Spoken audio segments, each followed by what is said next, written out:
calorías en una olla express? ¿Preferirían sentirse como unas alubias a fuego lento? Pues nosotros tenemos la solución. A lo largo de la mañana les ofreceremos sugerencias y consejos para cocinar a fuego lento, rico, rico. Olvídense de la olla express. En exclusiva para la fiel clientela de Escola Chiquilla. Y con un 100% de descuento, ollas, Cazuelas. cazuelas. Doctor Joan Domínguez.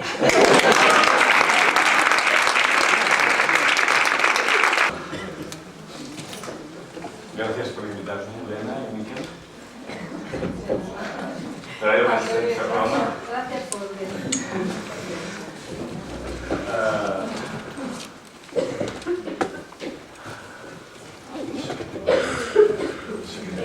Casi Hemos descolocado un poco. Bueno, no, mirad si...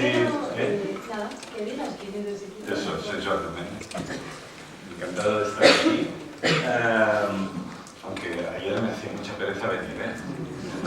No nos vamos a engañar, pero estoy muy contento de estar aquí con tanta gente, además. Mira, yo he pensado, como es toda la mañana y nos vamos a cansar, vamos a llegar, intentamos llegar al final tranquilos y contentos y habiendo podido hablar todo lo que tengamos que hablar.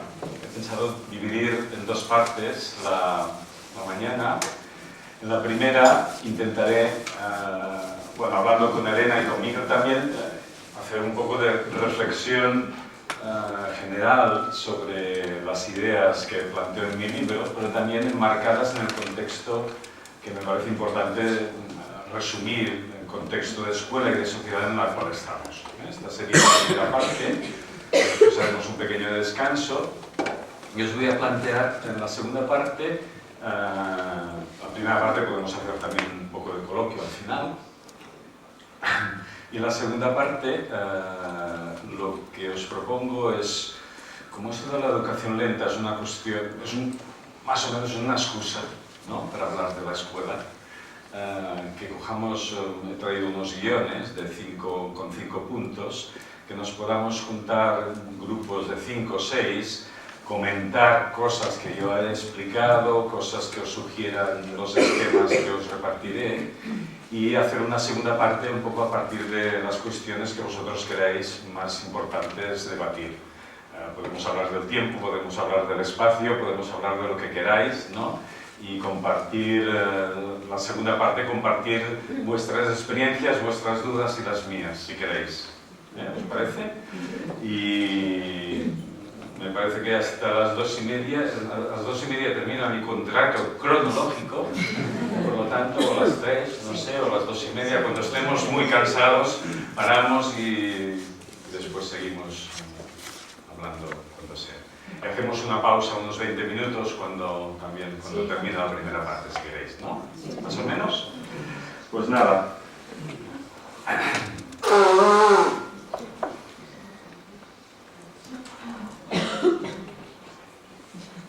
Ayer cuando venía en el avión leía un libro y digo, mira, está hecho bien. A medida de lo que hoy os explicaré. Y os leo un poema de Eduardo Galeano que dice lo siguiente para empezar. Dice, de nuestros miedos nacen nuestros corajes y en nuestras dudas viven nuestras certezas. Los sueños anuncian otra realidad posible y los delirios otra razón. En los extravíos nos esperan hallazgos, porque es preciso perderse para volver a encontrarse. Yo tengo la sensación de que cada vez que te vas haciendo más mayor, tienes más dudas, y eso antes lo sabías, ¿no? Pero ahora lo vives. Y la verdad es que es eso. Nunca, cuando he escrito los últimos escritos que he hecho, siempre he tenido la precaución de ni parecer dogmático ni ser dogmático. Ni pensar que con una afirmación vas a cambiar, con una teoría, con un principio vas a cambiar la realidad. La realidad es muy dura de cambiar, lo sabéis vosotros. La teoría es muy fácil de compartir, pero la práctica de cada día es la que nos da, es el termómetro que nos indica si las cosas van a mejor o no van a mejor. Seguramente hoy compartiremos ideas, lo que yo explique seguramente no será nuevo para vosotros, no inventaré nada y esto es interesante, ¿no? Lo más difícil es lo otro, esto es interesante, lo difícil es el día a día, el lunes cuando llegamos a la escuela, cómo intentamos aplicar eso está un poco, ¿no? Intentamos aplicar lo que en teoría, cuando hablamos de cómo nos gustaría ser la escuela, que fuera la escuela, coincidimos la mayoría de nosotros. A ver, esto para moverlo.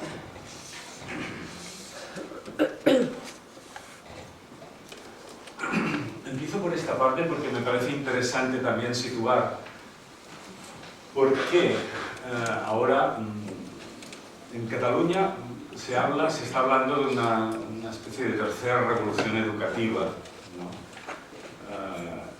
Porque hay unos, yo diría que hay, ahora estábamos comentando, incluso hay en secundaria hay un movimiento de institutos que están replanteándose a fondo lo que es el currículum, lo que es la organización. Es decir, que la tradición que estaba en Cataluña de los movimientos de renovación pedagógica, que estaban situados fundamentalmente en las escuelas de infantil y primaria, está llegando a los institutos. Desde hace 4 o 5 años hay una primera coordinadora de institutos que están replanteándose muchas cosas de asignaturas, de áreas, de romper horarios, etc. Y todo ello nos lleva, para mí, son síntomas de una necesidad cada vez más imperativa de que las cosas no acaban de funcionar. Yo no digo que aquí no haya esa percepción, ¿no? Lo que pasa es que las percepciones, como las teorías, hay que ponerlas en práctica. Es decir, no solamente nos tenemos que quedar tranquilos pensando que las cosas no acaban de funcionar, sino que en todo caso, si no funciona y vemos y coincidimos que no funcionan, hay que poner remedio, ¿no? O como mínimo hay que empezar a poner remedio a estos no funcionamientos, ¿no? En este sentido, yo creo que esta inquietud que la situamos sobre todo en las escuelas de infantil y primaria, los maestros, ¿no? Más que en la secundaria y en otras etapas o en otras... ya no hablamos de la universidad, tendríamos que ver por qué, ¿no? ¿Por qué estos síntomas de esta necesidad de cambio? ¿Cuál es la razón? ¿Cuáles son las causas? ¿Por qué hemos llegado a una cierta situación en que nos damos cuenta que no solamente porque haya unas leyes que nos cambian, que parece que estén escritas de hace 50 años, ¿no? Sino porque, en general, las prácticas, la cultura presente en las escuelas, en los institutos y en la educación obligatoria sobre todo, nos damos cuenta que no sirve, no da respuesta a las necesidades que intuimos que van a ser las necesidades educativas de nuestros alumnos, de las personas que acompañamos en estos momentos en la escuela. Hay esa percepción. Yo creo que la realidad de los últimos 20, 25 años, 15 años, 10 años, en que los cambios se han dado a todos los niveles socialmente y con una aceleración brutal, ¿no? Alimentan estos síntomas de que las cosas no pueden continuar como están hasta ahora. Y si vamos un poco más atrás, para mí el problema está en que el compromiso que la escuela tenía con la sociedad ha entrado en crisis. El compromiso que la escuela toma con la sociedad, que se gesta a partir de la Ilustración, es un compromiso que tiene para mí tres ramas. Me parece que vosotros que tenéis también alguna dificultad en hablar en castellano, ¿no? A mí me pasa lo mismo, ¿eh? Es decir, que tendréis tener paciencia con mi rodaje con el castellano dentro de media hora, por lo menos. El compromiso de la escuela tenía tres dimensiones, ¿no? Había un compromiso de la escuela con la sociedad respecto al conocimiento, respecto a la justicia social y respecto también a la ciudadanía y a la emancipación. Estos compromisos que la escuela toma en el momento en que empieza a generalizarse y a universalizarse eran compromisos muy importantes. La escuela tomaba el reto de, frente al oscurantismo, frente a creencias, frente a supersticiones, proclamar la verdad científica. La verdad de que las enfermedades no eran producto de seres malignos, sino que eran producto de microbios, que las cosas no podían explicarse única y exclusivamente a partir del catecismo. Este relevo que toma la escuela en un momento determinado forma parte de este compromiso que la escuela toma con la sociedad, de manera que la sociedad confía en que la escuela será capaz de transmitir la verdad científica o la verdad que en aquel momento estaba vigente en la sociedad. Lo que dice la escuela se contrapone a lo que dice la Iglesia, a lo que dice incluso la monarquía, a lo que dice la sociedad, para reafirmarse en ser capaz, la escuela, de transmitir todo el conocimiento científico que en aquel momento, a partir del siglo XVI, XVII, XVIII, se está gestando en la sociedad en los ámbitos científicos, ¿no? Lo que dice la escuela, sobre todo la escuela pública, se empieza a crear escuela pública, es lo que realmente es verdad y lo que la gente empieza a creerse nuevamente como contraposición a las creencias que eran, digamos, lo que era vigente antes de que este compromiso se formalizara entre escuela y sociedad. Había un compromiso también con el tema de justicia social, ¿no? Con la justicia social. Una promesa de justicia social que la escuela también encarnaba. Esta promesa se concretaba en la idea de sustituir el valor de la herencia por el valor del esfuerzo.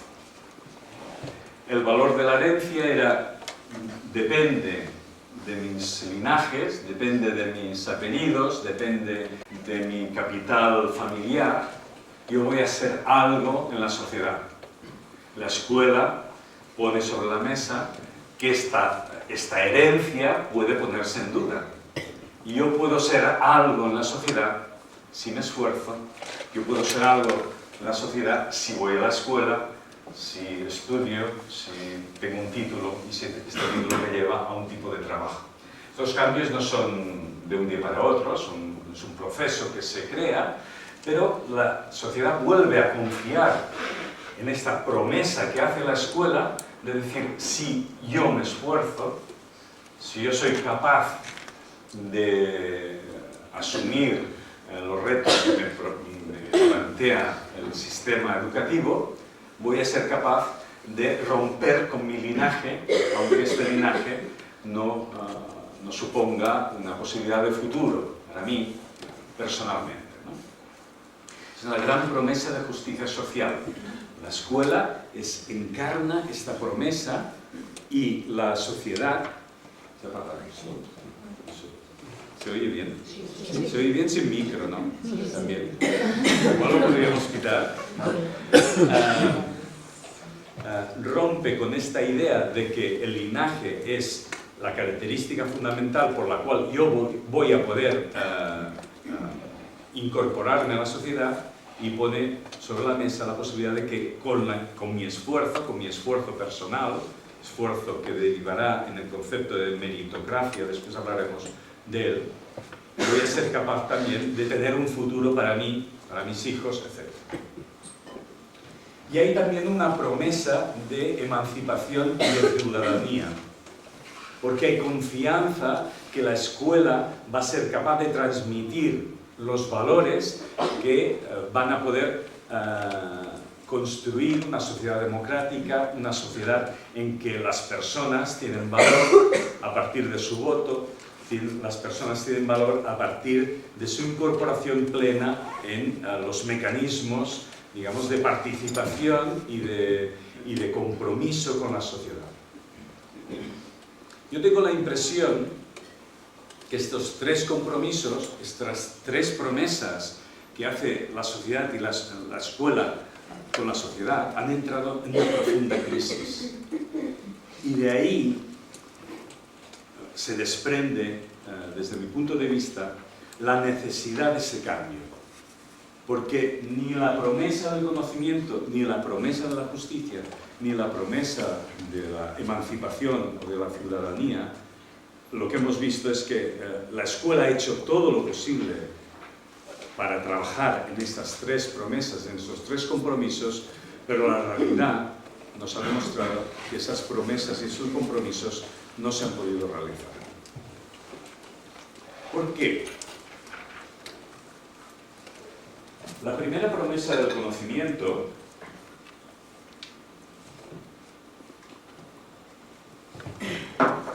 ha entrado en crisis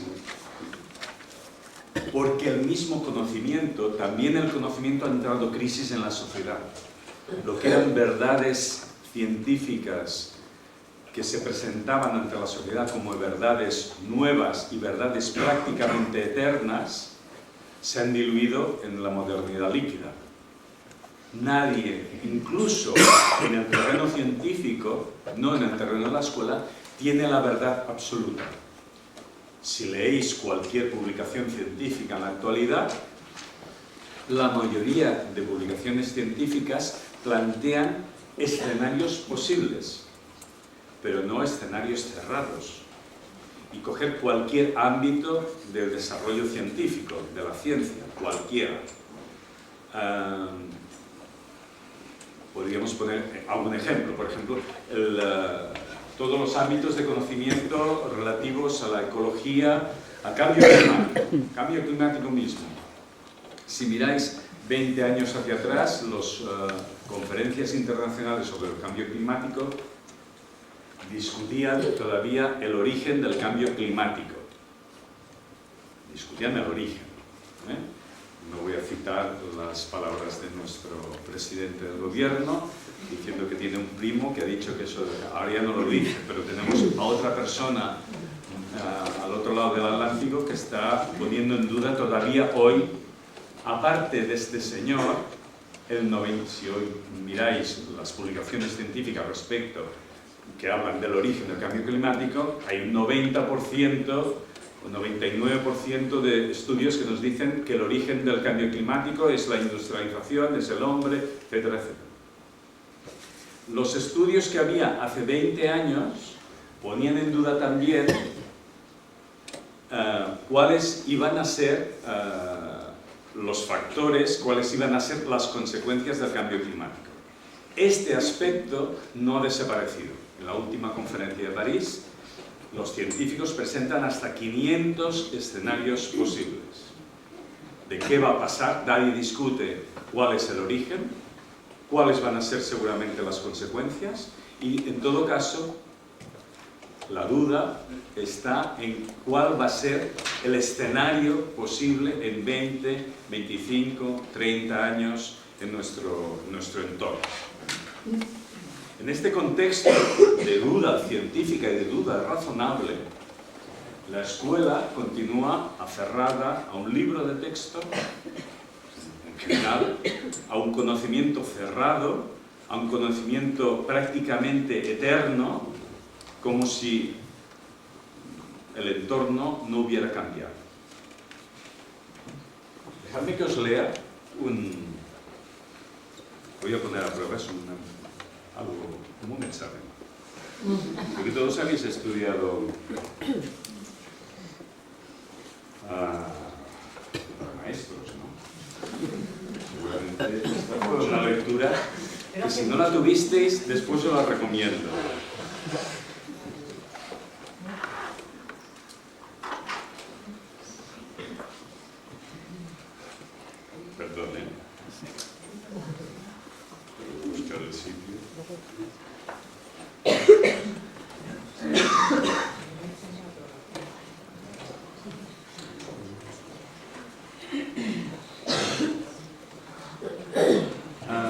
Dice lo siguiente. Está hablando de la crítica a la escuela tradicional.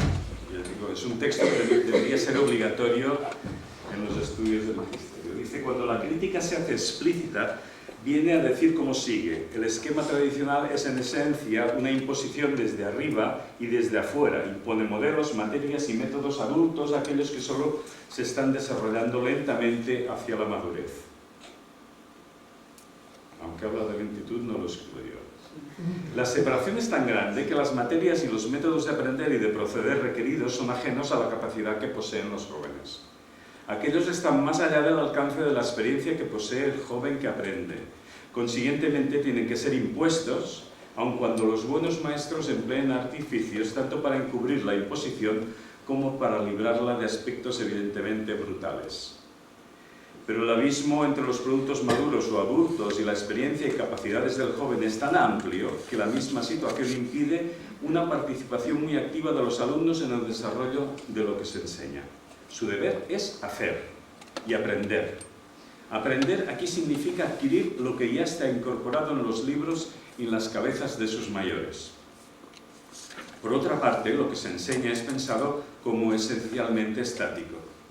Se enseña como un producto acabado, teniendo poco en cuenta el modo en que originalmente fue formado o los cambios que ocurrirán en el futuro. Es en gran parte producto cultural de sociedades que suponen que el futuro será muy parecido al pasado y sin embargo se usa como alimento educativo en una sociedad en la que el cambio es la regla y no la excepción. 2.3, ¿cuál es el autor de esta cita? Bueno, esto lo escribió John Dewey en 1950 y es un texto de absoluta vigencia y él estaba intuyendo en aquel momento ya que la sociedad y la escuela estaban rompiendo esta promesa y este conocimiento porque la sociedad ya había dejado de ser estática. Y no lo fue tampoco en el momento de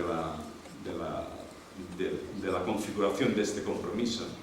Pero los cambios empezaban a ser tan grandes que imponían la necesidad de repensar esta promesa de conocimiento.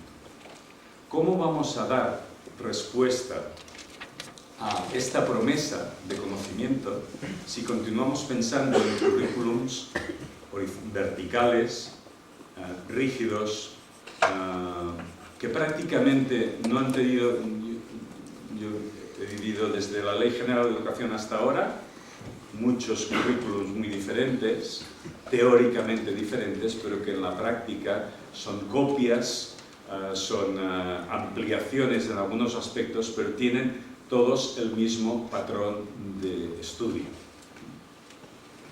Hay una necesidad de pensar esa promesa. Si la escuela debe ser todavía una institución que está fundamentada en transmitir conocimiento, en que los niños aprendan también conocimientos, esa promesa de un conocimiento estático, rígido, no nos sirve en la actualidad.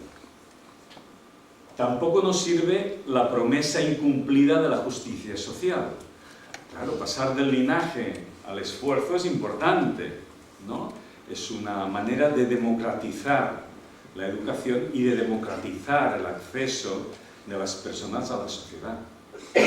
Pero la meritocracia, el esfuerzo, solamente ha tenido frutos importantes en una época de expansión social y económica en que el sector primario pasaba al sector secundario y al sector terciario.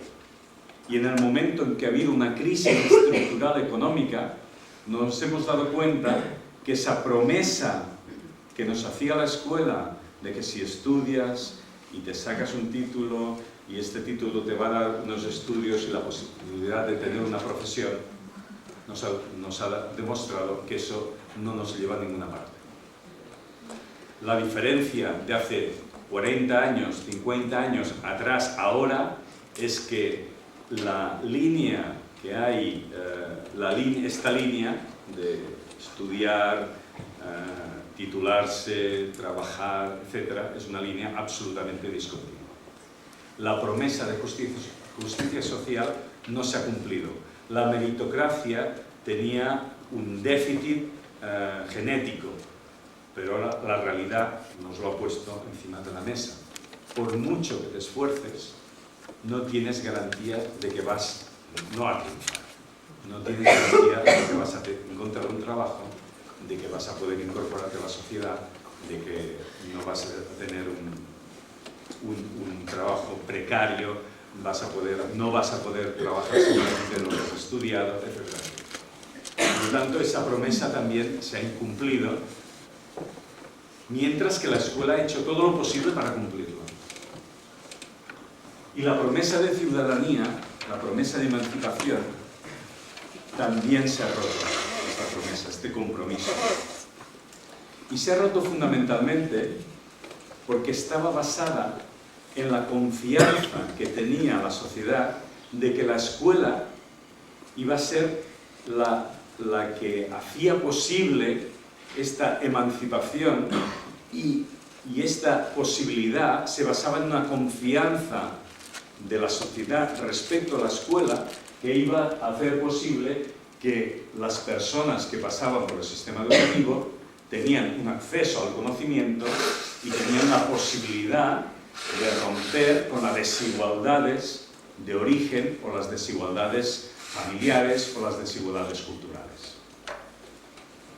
Cada vez que nos encontramos en la escuela con familias que muestran esta desconfianza con la posibilidad de que la escuela resuelva estos dilemas de conocimiento e igualdad.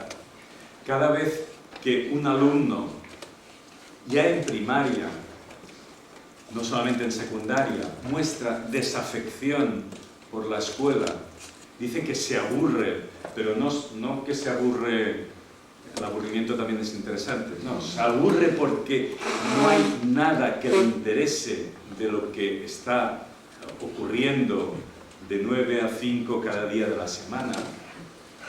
De alguna manera nos está poniendo delante de nosotros que esta pérdida de confianza de que la escuela, seguramente por las otras cuestiones, la escuela es capaz de transmitir, como institución, es capaz de transmitir esos conocimientos y es capaz de cumplir esta función de construir una ciudadanía plena, una ciudadanía integrada en la sociedad, una ciudadanía dispuesta para incorporarse a la sociedad y para cambiarla.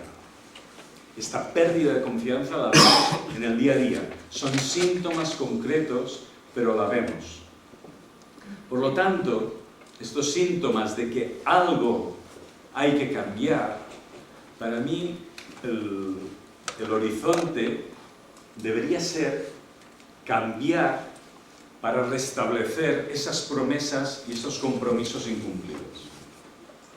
O la escuela es capaz de resolver en la sociedad actual, en la sociedad del conocimiento, en la sociedad del ruido, de la información, de la velocidad, es capaz de resolver de nuevo la promesa del conocimiento, y seguramente lo debe hacer con parámetros absolutamente diferentes, o no trabajaremos para conseguir que la institución escolar, la institución educativa, asuma este compromiso y esta promesa de conocimiento.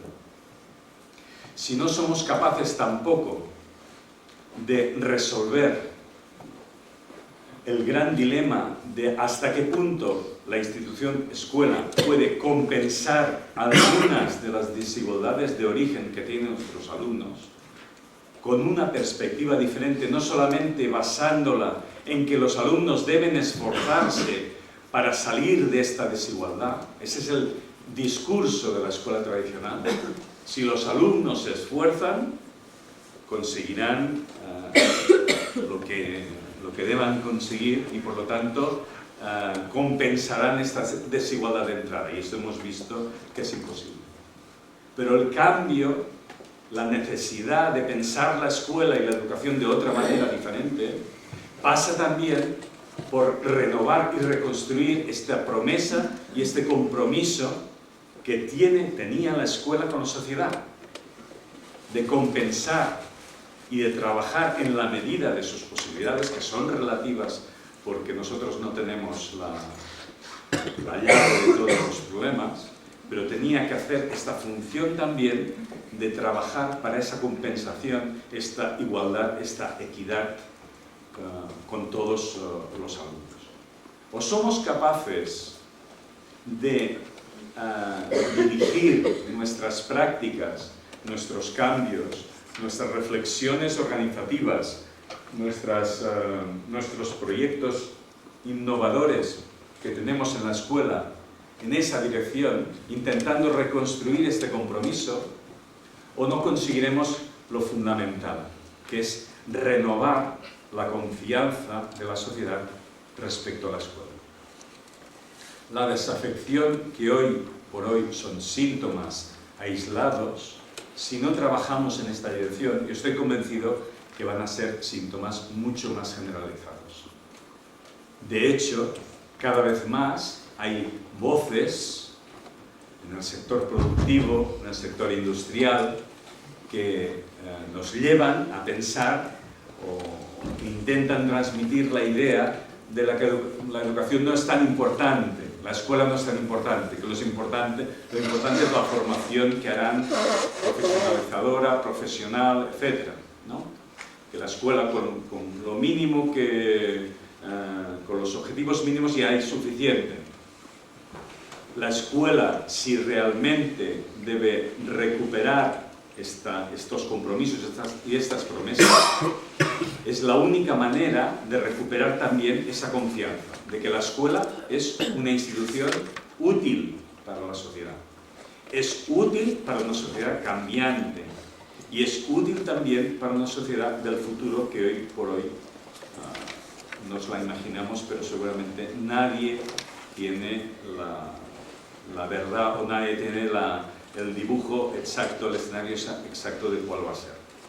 Tenemos síntomas en la actualidad también de cómo pueden ser estos escenarios del futuro en 10, 15, 20 años, pero nadie tiene la seguridad de cuáles van a ser las realidades con las que los alumnos que hoy tenemos en nuestras escuelas van a tener que enfrentarse. Seguramente van a ser realidades y problemas que en estos momentos son complicados incluso de pensar. Si no lo hacemos basándonos en recuperar esa parte de la confianza perdida, yo creo que no vamos a conseguir que esta desafección, este abismo entre lo que necesita la sociedad y lo que necesita la sociedad, lo que necesitan nuestros estudiantes, nuestros alumnos, nuestros pequeños alumnos que tenemos a las escuelas, va a ser cada vez más grande. Bueno, me he ido mucho en la teoría, pero me parece importante, porque después, ahora entraremos en el tema del tiempo, pero el tiempo como excusa de pensar sobre la escuela, para mí debe partir precisamente de esta reflexión más general, porque si no, corremos también el riesgo de pensar que todo esto de la lentitud puede ser una moda o puede ser una cuestión técnica, ¿no? Vamos a organizarnos mejor el tiempo para tener más tiempo para las cosas. La frase esta, no tenemos nunca tiempo los maestros, no tenemos nunca tiempo. Esto es una frase que pronunciamos muy a menudo, ¿no? Si no somos capaces de ver para qué, en qué contexto, y nos ha tocado un momento histórico y social para mí apasionante, porque estamos en un momento frontisa, ¿cómo se llama? frontera, bueno, sí. ¿No? Estamos en un momento en que el viejo mundo se está acabando y el nuevo mundo, ¿no? O la nueva época está todavía por ver cómo se va a desarrollar, ¿no? Por lo tanto, es un tiempo apasionante. Pero para mí el problema está en que muchas veces el discurso que llega a la escuela es un discurso excesivamente técnico, no tan ideológico. Pensar sobre ideología es más complicado, pero para mí es muy importante. Nuestra profesión y la escuela tiene un componente ideológico muy importante y por lo tanto es intentar entender en qué sociedad vamos a continuar trabajando, para qué sociedad, qué es lo que nos requiere esta sociedad, para mí es muy importante. Pues he puesto estos tres elementos para reflexionar, después podemos hablar y podemos poner más ejemplos de por qué esos tres elementos son muy importantes, pero ahí está un poco la clave de cuál debe ser también la construcción de una nueva escuela, cómo debe basarse y en base a qué debe basarse. Si tenemos que reconstruir esos compromisos y estas promesas de la escuela con la sociedad, tendremos seguramente que pensar el conocimiento que se transmite con otros parámetros diferentes. Se ha acabado pensar que la escuela, el conocimiento que hay en la escuela es un conocimiento cerrado, un conocimiento de respuestas. Es un conocimiento seguramente basado en preguntas, en ser capaces de formular preguntas, en ser capaces de elaborar estrategias de resolución de esas preguntas, en ser capaces de imaginar y trabajar sobre problemas que en la actualidad todavía no existen. O basamos nuestros currículums, después hablaremos del currículum, en esta idea y dejamos de pensar que el currículum es aquello que hay que transmitir como herencia, solo como herencia de nuestro pasado científico, social, cultural, o no seremos capaces de pensar, o no seremos capaces de educar a nuestros niños en un futuro que hoy por hoy es muy incierto. Los 500 escenarios que nos marcaban los científicos del cambio climático, un poco el ejemplo de cuáles pueden ser los escenarios en cualquier ámbito del conocimiento y de la ciencia. Y esto la escuela no puede estar al margen.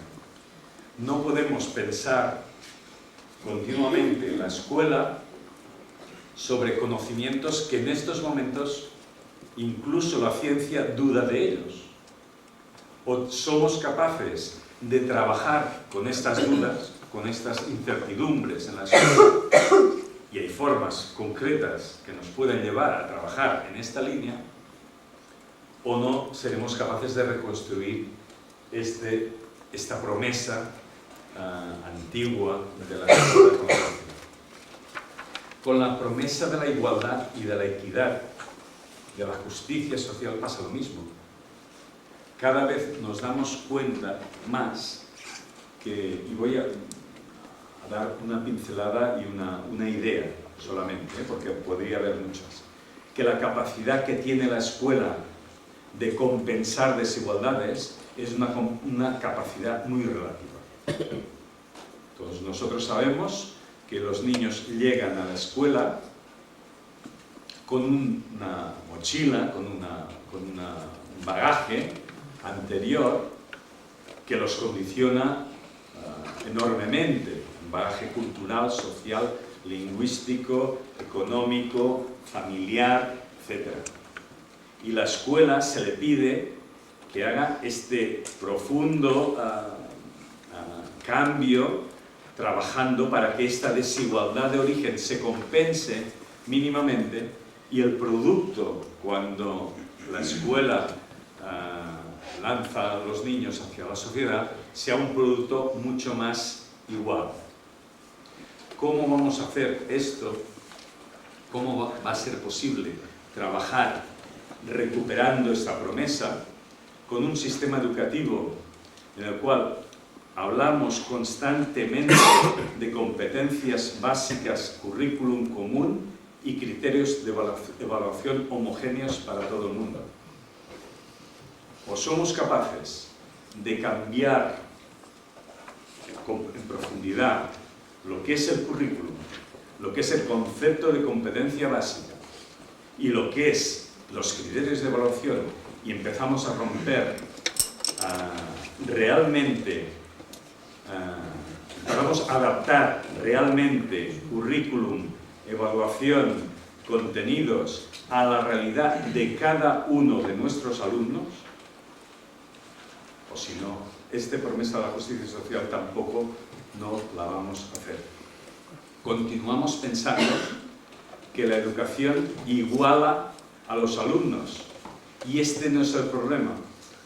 El problema es que si la escuela debe responder a esa nueva promesa, debe plantearse cómo es capaz de construir y reconstruir cada una de las personalidades que hay en la escuela, no homogeneizarlas. Seguramente habrá una parte del currículum común que debe ser común para todo el mundo, pero no básico. El concepto de básico es un concepto cuantitativo. Es un concepto de bajar el nivel y hacemos esto lo básico para todo el mundo. No. Hemos de trabajar por pensar que la escuela debe ser capaz de construir un currículum común y un currículum personalizado hasta el extremo de pensar de que cada itinerario educativo en un aula debe ser diferente. O trabajamos en esta línea o no seremos capaces de reconstruir esta promesa de justicia social. La justicia social, yo creo que en estos momentos pasa más por ser capaz de seleccionar cuáles son los elementos comunes que sí que hay que garantizar con todo el mundo y cuáles son los elementos que hay que potenciar desde una perspectiva personalizada en cada uno de nuestros alumnos.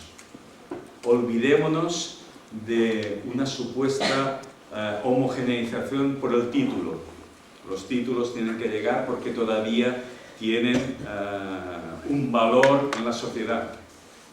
Pero la educación, los aprendizajes que hace cada alumno deben estar basados más en itinerarios personalizados que recuperen estos aspectos comunes y que sean capaces realmente de potenciar capacidades, orígenes, lenguas, culturas, habilidades, intereses que son, repetimos, repito y lo veo cada día, diferentes en cada uno de nuestros alumnos. ¿Cómo lo vamos a hacer? Con unos criterios de evaluación homogéneos, con unas pruebas impuestas, con unos, ya no diré, con unos exámenes, es igual, con criterios de evaluación que no tienen en cuenta esta diversidad.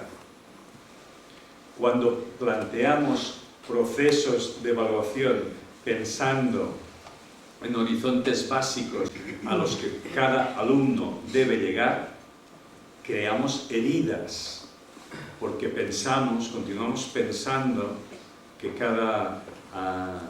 todos los alumnos pueden anular una parte de su historia, una parte de su evolución, una parte de su origen, en base a esta promesa incumplida de justicia, esta promesa incumplida de igualdad, esta promesa incumplida de progreso a partir de la escuela. Si queremos realmente recuperar esto, para mí la solución es romper con un proceso de currículums verticales, de procesos de evaluación homogéneos, reconstruyendo precisamente, ayudando a reconstruir esta personalidad de cada uno de nuestros alumnos. Y la tercera promesa, para mí, se dará de forma espontánea si trabajamos estas dos primeras, que es recuperar la confianza pasaría por recuperar la confianza de la sociedad respecto a la escuela. La sociedad no volverá a confiar en la escuela si no es capaz de que la escuela sea la transmisora de estos valores de conocimiento, valores nuevos de conocimiento, esta perspectiva nueva sobre el conocimiento y esta perspectiva diferente también sobre la igualdad y la desigualdad, la equidad, la compensación. Para mí, este es el marco general en el que se puede discutir sobre el tiempo, porque el tiempo no deja de ser un elemento organizativo. Y como tal elemento organizativo, también debe cambiarse y adaptarse a cada sociedad y a cada momento de la escuela. La escuela nace hace aproximadamente 7.000 o 8.000 años, en el momento en que la sociedad distingue entre tiempo educativo y tiempo que no lo es, entre espacio educativo y espacio que no lo es. La escuela nace en aquel momento. Antes, la educación y la escuela es una única realidad y los aprendizajes, los conocimientos, los valores, el sistema moral que tienen las sociedades se transmite por inmersión desde un punto de vista difuso, disperso y en todo momento. En el momento en que la sociedad decide, aunque sea sin paredes, un espacio en el que los niños o las personas jóvenes aprenden y un tiempo en que hay que aprender, es cuando nace la escuela. Por lo tanto, el concepto de tiempo es un concepto origen de la escuela. Pero ese concepto no es un concepto estático, es un concepto dinámico, porque la escuela también ha sido una institución dinámica a lo largo del tiempo. En la actualidad, estamos en un momento en que la educación ha roto los conceptos de espacio y de tiempo. Cualquier persona puede aprender en cualquier lugar del mundo y en cualquier momento del día, a condición que tenga una conexión de internet, bueno, o más o menos. Por lo tanto, la idea de espacio y tiempo educativo como una cosa rígida también se ha roto. ¿En qué momento hacemos una reflexión sobre el tiempo? Vamos a reflexionar sobre el tiempo para ver si esto nos da luz de qué es lo que pasa con el currículum y qué es lo que pasa en las escuelas.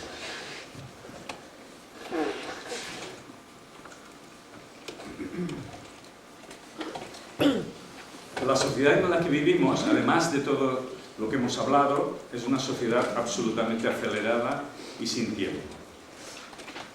Es una sociedad, yo me acuerdo de que hace unos 15, voy bastante al cine, y que hace 15 o 20 años, 15 años, no, tantos no, empecé a darme cuenta de los anuncios que hacían me di cuenta en el cine, un día, ¿no? Y después lo observé durante mucho tiempo, ¿no? ¿Qué tipo de anuncios empezaron a salir en las pantallas antes de ver la película? ¿Qué tipo de anuncios hacían? Soy muy poco televisivo, veo poco la televisión y por eso seguramente no me he dado cuenta, ¿no? En cambio en el cine me di cuenta, ¿no? Hace 15 años, seguramente hace 30 años los anuncios eran muy diferentes. Bueno, cuando yo era pequeño los anuncios eran muy divertidos, ¿no? Eran unas diapositivas que salían, ¿no? Pero hace 15 años empecé a darme cuenta de que básicamente los anuncios que se hacían en la escuela eran anuncios, en el cine eran anuncios tecnológicos, ¿no? Yo creo que todo el mundo, el otro día pensé, en el 96, ¿cuánto hace? 21 años. Hice mi primer cursillo de internet, se lo explicaba a mis alumnos este año en sexto, en la clase de sexto, y les explicaba, digo, en el 96 yo hice mi primer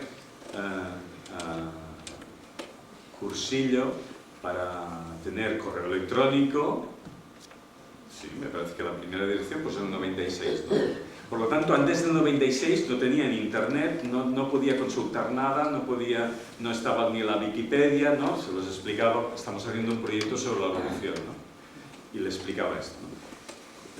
Seguramente todos hemos vivido estos campos. Los más jóvenes ya habéis nacido con la tecnología, ¿no? Y con la tecnología habéis nacido no solamente con la tecnología, sino con todos los aspectos que han acompañado a esta revolución en la vida cotidiana, ¿no? Y uno de los aspectos que nos ha acompañado es este cambio en el concepto de tiempo. Yo tengo la impresión de que cuando era pequeño el tiempo iba mucho más despacio que ahora. Pero no es verdad. Iba igual, ¿no? El tiempo, los relojes me parece que no van más deprisa ahora que antes. Seguramente los filósofos estudian la subjetividad del concepto de tiempo, hay mucho Bergson, hay mucha gente que ha investigado sobre esto, ¿no? Pero en un terreno más práctico hay muchos elementos que nos demuestran que esa aceleración y esa velocidad ha colonizado absolutamente nuestras vidas. Cuando hice el libro de la educación lenta, consulté un estudio, me parece que lo cito en el libro, de cómo han evolucionado en los últimos 50 años la velocidad con la cual nos trasladamos de un sitio para otro. Era un estudio hecho en países, digamos, de nuestro entorno, no solo España, pero Inglaterra, Alemania, Suiza, Austria, cito de memoria, Francia. El estudio este nos decía que 50 años atrás, 50 años ahora, la velocidad con la cual nos trasladamos es entre 4 y 5 veces mayor. Es decir, vamos 4 o 5 veces más rápido que hace 50 años. El mismo estudio lo acompañaba con un dato muy significativo. Las personas dedican el mismo tiempo a desplazarse hace 50 años de ahora. Es decir, vamos 5 o 4 veces más rápido, pero destinamos el mismo tiempo personal a trasladarnos. Trabajamos más lejos de donde vivimos, tenemos que llevar a los niños a no sé dónde, nos vamos de vacaciones más lejos. Es decir que hemos montado, vamos más rápido, ¿no? Cuando yo tengo que venir aquí a Lasarte a hacer una conferencia, tengo que coger un avión, hoy esta tarde tengo que hacer 2 aviones más, porque naturalmente voy rápido, pero tengo que ir vía Madrid. No vamos a hablar ni del procés ni de la independencia. La paradoja en este terreno, en el terreno de la velocidad, es una paradoja que podríamos transportar, transmitir, trasladar a otros ámbitos de la vida cotidiana. Pero esto es muy significativo. Por lo tanto, vivimos en una sociedad acelerada, pero es una sociedad acelerada que se nos ha vendido de esta manera con valor para la aceleración y la velocidad, pero que en definitiva no sabemos o nos preguntamos cada día si esta velocidad y esta aceleración del tiempo que ha colonizado absolutamente nuestra vida social realmente nos ha aportado mayor bienestar. Si tuviéramos que calificar cuál es la concepción del tiempo en la sociedad, para entenderla yo utilizo estas 4 palabras. Hoy el tiempo socialmente es un tiempo fragmentado, es un tiempo puntual, es un tiempo en el que existen los acontecimientos aislados unos de otros. En la escuela todavía trabajamos aquello de la línea del tiempo, pero socialmente la línea del tiempo ha desaparecido. Existe el tiempo presente. Y el tiempo pasado prácticamente lo olvidamos o lo miramos con cierta nostalgia. Y el tiempo futuro muchas veces no nos lo planteamos.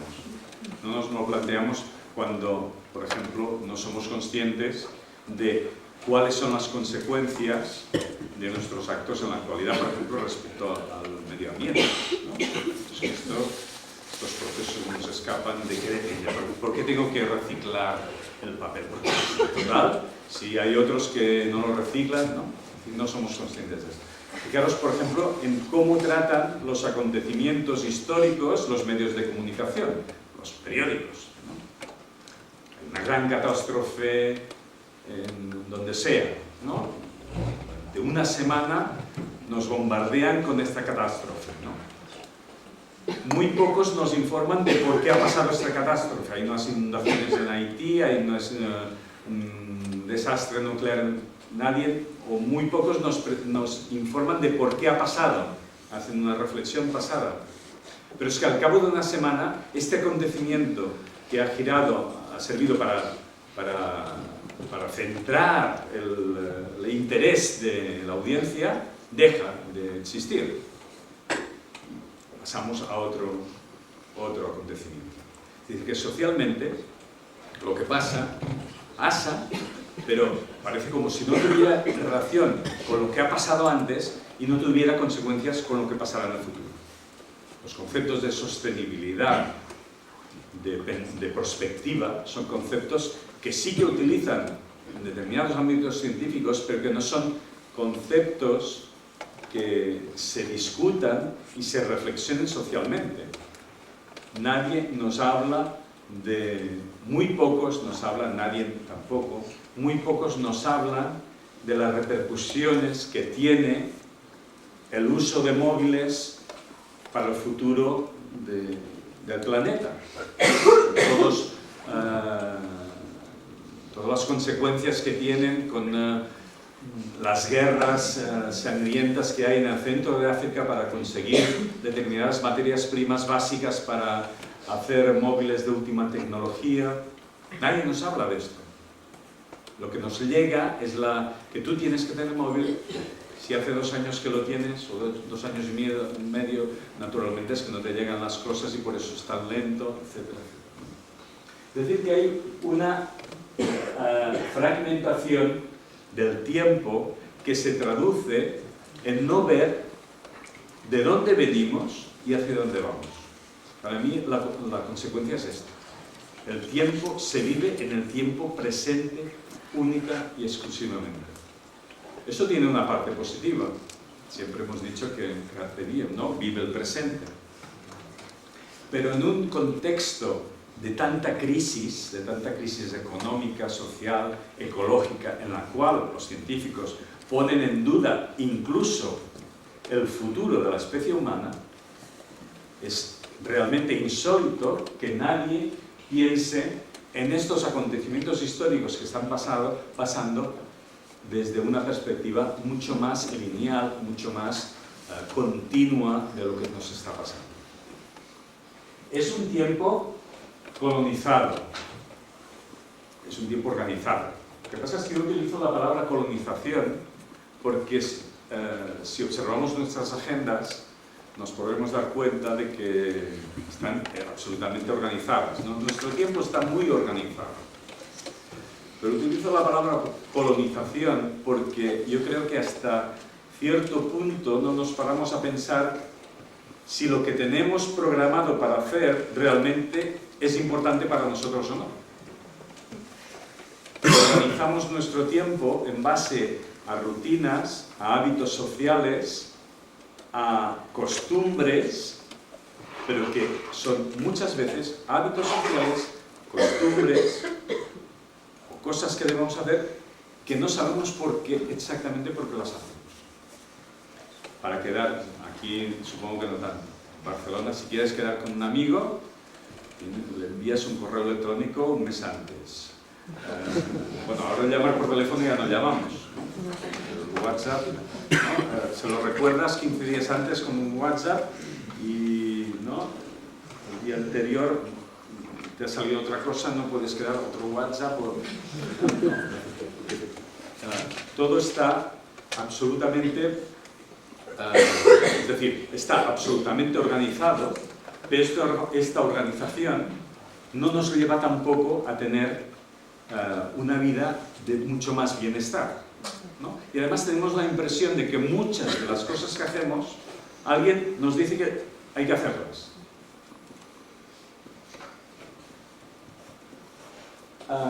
Es un tiempo acelerado. Lo más importante es, antes he puesto el ejemplo de la velocidad, ¿no? Vamos muy deprisa, pero este ir tan deprisa no nos aporta más bienestar a las personas, sino que muchas veces todo lo contrario. ¿Por qué destinamos igual tiempo a trasladarnos? Antes he hablado de una razón por la que destinamos igual de tiempo a trasladarnos en la actualidad que hace 50 años, ¿no? Que es el ir más lejos, pero también porque somos rehenes de unos medios de transporte y de comunicación mucho más caros, con lo cual significa que yo debo invertir una parte de mi jornada laboral a financiar estos medios de comunicación que son más rápidos. Tengo que tener coche, tengo que pagar una autopista, tengo que pagar las autopistas, el ciudadano, etcétera, etcétera, etcétera, ¿no? Por lo tanto, cualquier ejemplo de aceleración que se nos vende como que vas a ser más feliz, ¿no? Con un iPhone 7 vas a ser más feliz que con un iPhone 6, ¿no? Debemos ponerlo en duda. Cualquier utensilio de cocina, bueno, la olla a presión tampoco hay que despertar. Cualquier utensilio actual de cocina puede sustituirse, y nuestras madres y nuestras abuelas lo tenían sustituido por otros sistemas en los cuales funcionaba exactamente igual, ¿no? Funcionaba exactamente igual. Tenemos que el Thermomix, el robot, etc., ¿no? ¿Cuántos de estos nos han producido más bienestar? Seguramente algunos sí. Nadie reivindica en estos momentos ir al río a lavar la ropa. Nadie. Pero entre esto, la primera lavadora, las lavadoras actuales, que debes hacer un cursillo para saber qué tipo de ropa, sobre todo los hombres, qué tipo de ropa tienes que poner, la temperatura, programarlo. Hay muy grande. Por lo tanto, la aceleración, todas las cosas se hacen. Mira, de aceleración. El otro día que estaba con el técnico de la lavadora, que se estropeó la lavadora. Y me dice, ¿y usted cómo lava? Digo, yo lavado rápido. De la educación lenta, lavado rápido. Y me dice, pues, pierde más dinero.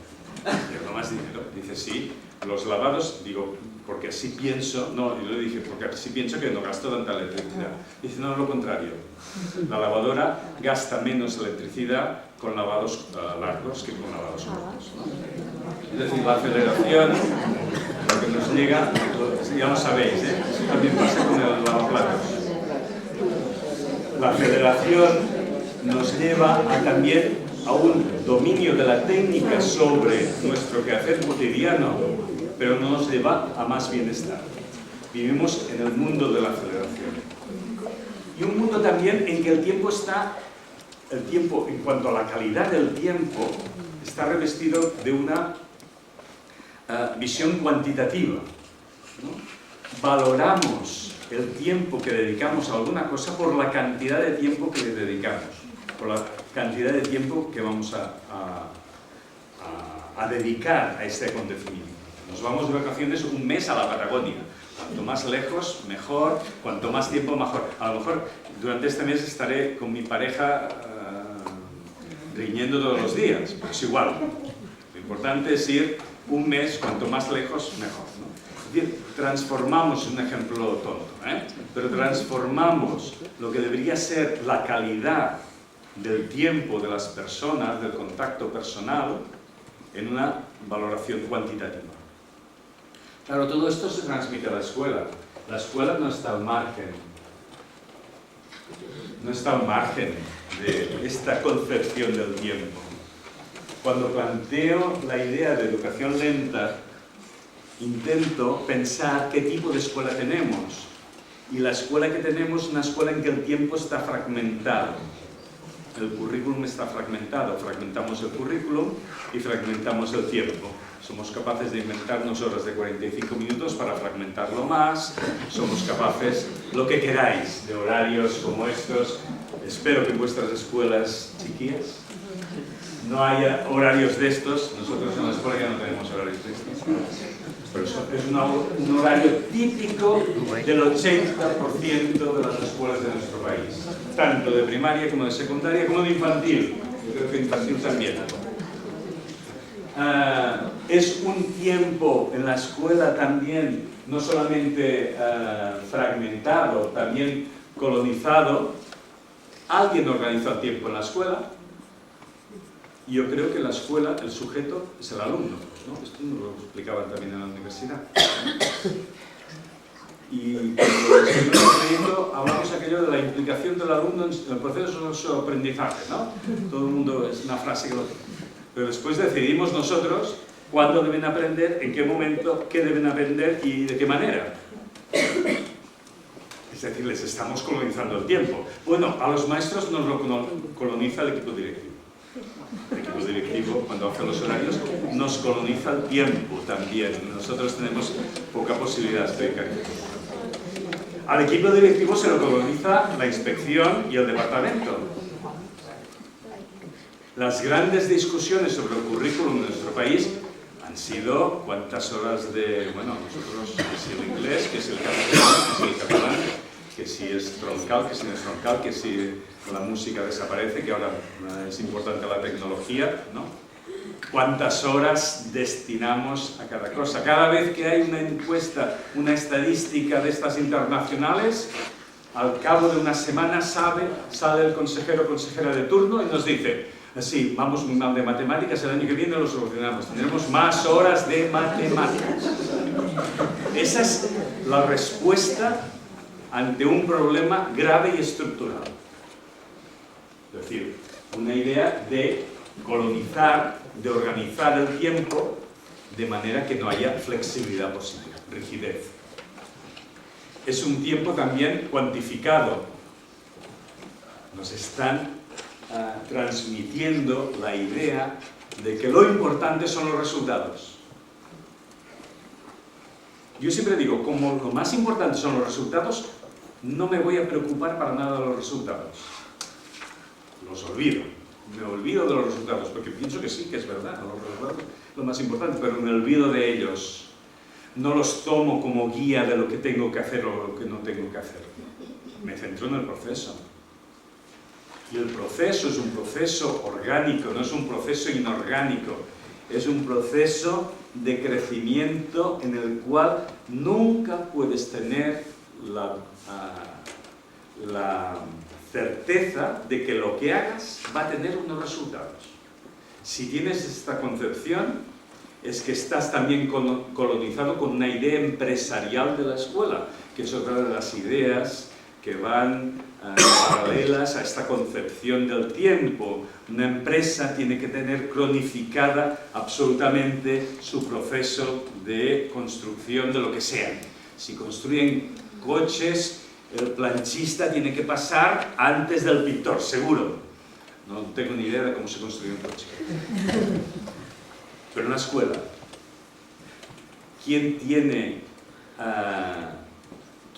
la certeza de que una buena programación produce unos resultados concretos?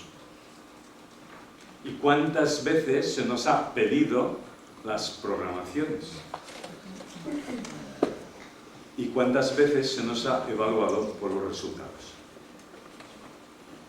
Por lo tanto, es un tiempo también en la escuela fragmentado, colonizado, organizado y cuantificado. Pero también es un tiempo acelerado. Los niños de primero deben saber leer y escribir, porque si no... Bueno, y si empezáramos en P5 ya, en P4, ¿no? Mejor, ¿no? Es decir, que cuanto antes mejor, ¿no? Cuanto antes sepan alguna cosa, ¿no? Es más importante. Nosotros cuando empezamos, que Empezamos con un ritmo lento en la escuela, después os contaré alguna cosa. No es que su primo, que va aquí a los jesuitas de aquí al lado, estamos en el centro de Barcelona, con una competencia, cuando empezamos una competencia muy grande de... Barcelona era una ciudad, en el 2004, cuando empezamos nuestra escuela, aproximadamente 45% escuela pública, 55% escuela privada. Y en el medio Barcelona, la escuela pública fundamentalmente en el cinturón, la radio, en barrios y en el centro de Barcelona. Nosotros tenemos la escuela pública al lado de la Sagrada Familia, es decir, en el centro, estábamos rodeados, ¿no? Y así su primo va a los jesuitas y ya sabe multiplicar, ¿no? Ya multiplica por las cifras y vosotros no veis, ¿no? ¿Y cómo es posible que, ¿no?, que empecéis así, que hasta segundo no exijáis que sepan leer y escribir, ¿no? ¿Cómo es posible? Es decir, que la idea de velocidad nos la han transmitido. No sé si igual si las cosas se hacen antes, ¿no? Lo importante es que se entiendan y se comprendan, pero la idea de velocidad y aceleración también ha llegado a la escuela. ¿Cuándo empezarán el inglés? Gran pregunta siempre de las familias en la jornada de puertas abiertas. ¿Cuándo empiezan el inglés? Está todavía. La segunda pregunta común es ¿a qué instituto les tocará? Yo os digo siempre, la respuesta siempre cuando era director, siempre les decía lo mismo. Vuestros hijos, recordad que tienen 2 años, que cuando llegue la edad de que tengan que ir al instituto, seguramente habrán pasado 2 reformas más y a lo mejor ya no hay ni institutos. Mejor que os preocupéis para lo que va a pasar el año que viene, cuando estén 3 años, ¿no? Es decir, tenemos esta concepción socialmente de que la escuela todo debe hacerse cuanto antes mejor. La propuesta de educación lenta intenta dar respuesta a estos retos, a esta concepción que no nos está ayudando para nada en pensar la educación en esta idea de compromiso y de renovar esta promesa que tiene la sociedad con la escuela. No nos ayuda. Esta concepción del tiempo nos anquilosa, nos convierte la escuela desde una perspectiva empresarial en productos en los cuales se produce hay una producción de una serie de resultados en los cuales ni la diversidad, ni el bienestar, ni ninguno de estos conceptos que para nosotros son básicos tiene cabida. Si continuamos pensando que la escuela es una empresa, naturalmente vamos a organizarla como una empresa, en la cual tendremos muy claros cuáles son los tiempos, cuáles son los tiempos de aprender, cuáles son los tiempos de evaluar, cuáles son los tiempos de dar resultados. Si pensamos realmente que la educación es algo más, es un proceso orgánico, es un proceso en el cual la imprevisibilidad, la flexibilidad, los aspectos que no pueden programarse son fundamentales, debemos pensar la escuela de una manera diferente. Voy a hablar de 3 principios para mí importantes, 3 ideas importantes de la propuesta de educación lenta. La primera es precisamente la palabra. ¿Por qué cuando hice el libro di muchas vueltas al tema del título? Porque yo creo que hablar de educación lenta puede tener, y esto me he dado cuenta después de hacer muchas conferencias, puede tener interpretaciones que yo creo que no están muy de acuerdo con lo que yo pienso, ¿no? Por ejemplo, la idea esta de la educación como el laissez-faire, ¿no? Los niños que aprendan cuando quieran. Y yo no soy partidario de esto, ¿no? Pero ya lo aprendo, ya lo matizaremos. Pero sí que es verdad que el concepto de lentitud es un concepto que va acompañando constantemente el concepto de educación. No puede haber educación para la comprensión, educación que realmente transforme y ayude a construir y reconstruir cada una de las personalidades de nuestros alumnos si no tiene en cuenta el tiempo. Voy a poner dos ejemplos muy diferentes. Uno lo cito en mi libro, que es el aprendizaje de la lectura y la escritura.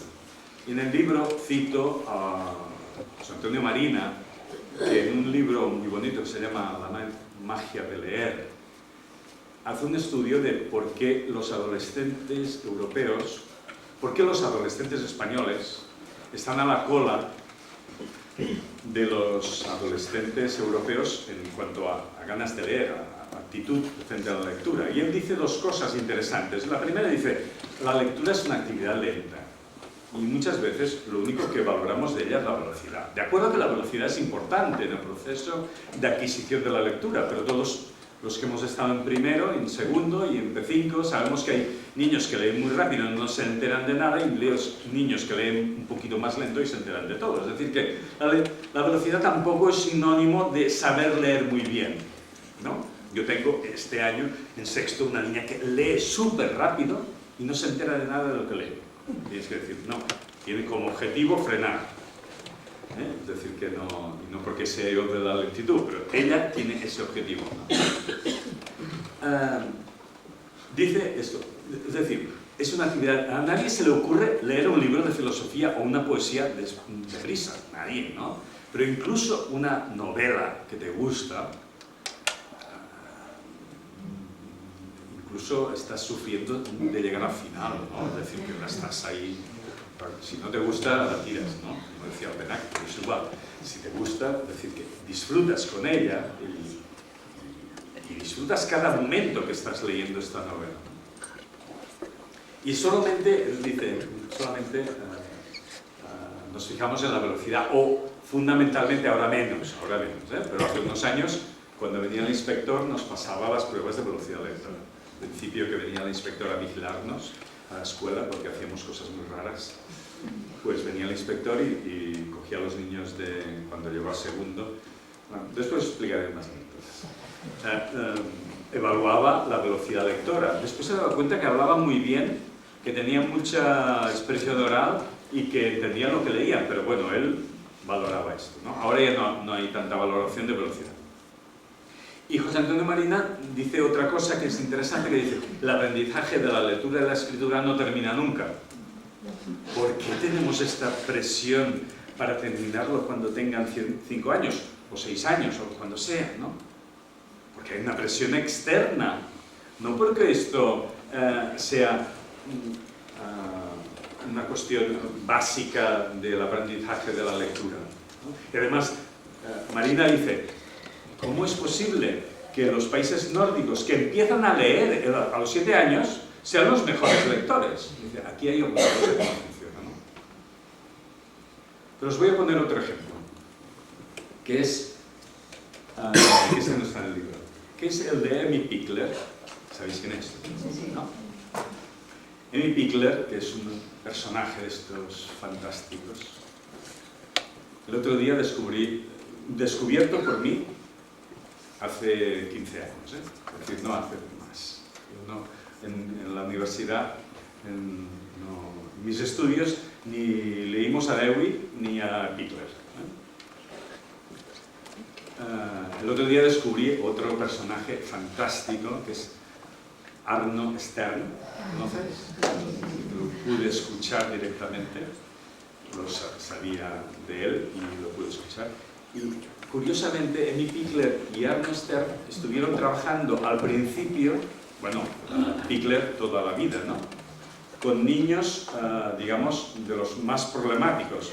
Emmy Pickler en un orfanato después de la Segunda Guerra Mundial, ¿no? Recogiendo niños que eran huérfanos, y Stern en contextos también marginados, etc.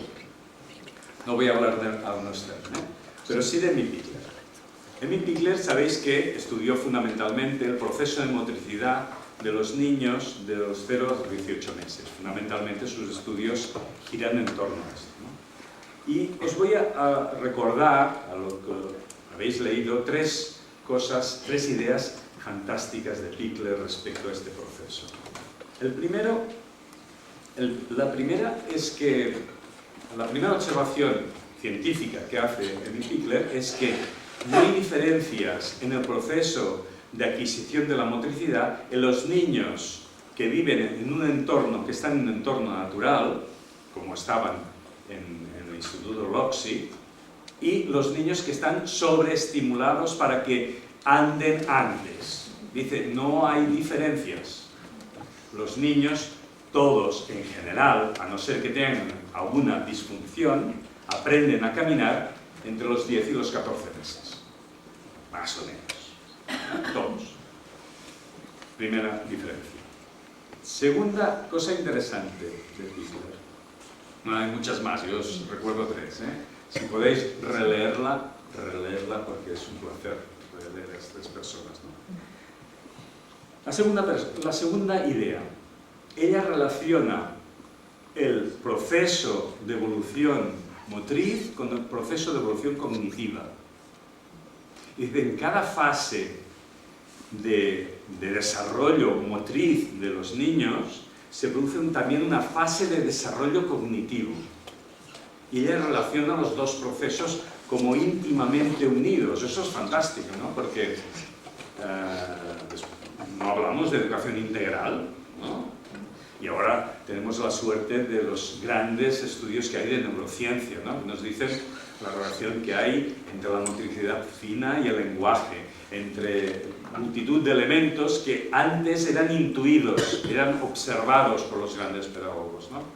Y ahora tenemos la suerte de que hay evidencias científicas, ¿no? La neurociencia nos explica que aquellas intuiciones que tuvieron los grandes pedagogos y los grandes maestros es verdad, ¿no? La segunda es esta, ¿no? Es decir, que cada proceso, cada fase en este proceso, desde que el niño empieza a mover la cabeza, se da la vuelta, empieza a reptar un poco, empieza a gatear, empieza a ponerse derecho, empieza, ¿no?, de pie, empieza a andar y anda, hay un proceso también de evolución cognitiva, ¿no? Pensad que el niño cuando nace prácticamente distingue luces y sombras, distingue colores, distingue sonidos y un proceso empieza a ver, empieza a observar. Cada vez que se pone más de pie, su vista abarca más espacio y llega a entender que ve aquella puerta y aunque no la puede tocar, sabe que existe. Eso es un proceso cognitivo de una abstracción brutal, ¿no? Y ella relaciona los dos procesos.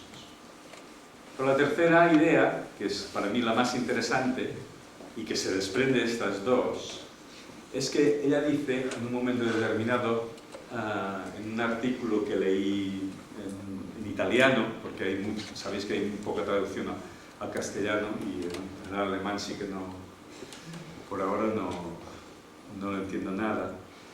Dice, cuando un niño, por la razón que sea, porque le hemos sobreestimulado, porque tiene una disfunción, se salta alguna de las fases motrices, dice, hay riesgo de accidente. Utiliza esta frase concretamente. Claro, es riesgo de accidente no motriz, es el riesgo de accidente cognitivo. Y ella lo dice textualmente. Por ejemplo, ahora sabemos que hay muchos niños que no gatean, ¿no? Y hay neurólogos que están estudiando si esto tiene repercusiones en el desarrollo de algunos conceptos, de algunos aprendizajes básicos en los niños pequeños, porque después tienen repercusiones. Habla de riesgo de accidente. Y os voy a poner un ejemplo de una cosa que no tiene nada que ver. El año pasado, con los niños también estaba con niños de sexto, pero un día que tenía que hacer una sustitución. Bueno, tienes que sustituirlo, ponles algún problema y tal, ¿no? Vale, pues le pongo un problema. Les puse un problema. Tenéis ahora la oportunidad de resolverlo. Hoy es... No, 11 no. Hoy es sábado. ¿No? Estoy bien. Pues dentro de 1000 días, ¿qué día de la semana será? No hace falta ni que lo apuntéis. Venga, a ver, pensad. Dentro de 1000 días, ¿qué día de la semana será? Pensar la primera operación que os ha ¿Qué primera operación haríais? No lo veo. Pues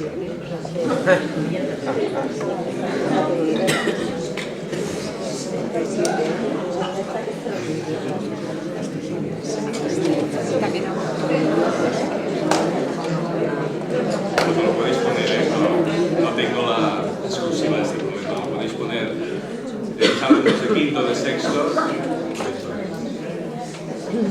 Les pongo el problema y al cabo les dejo que decir.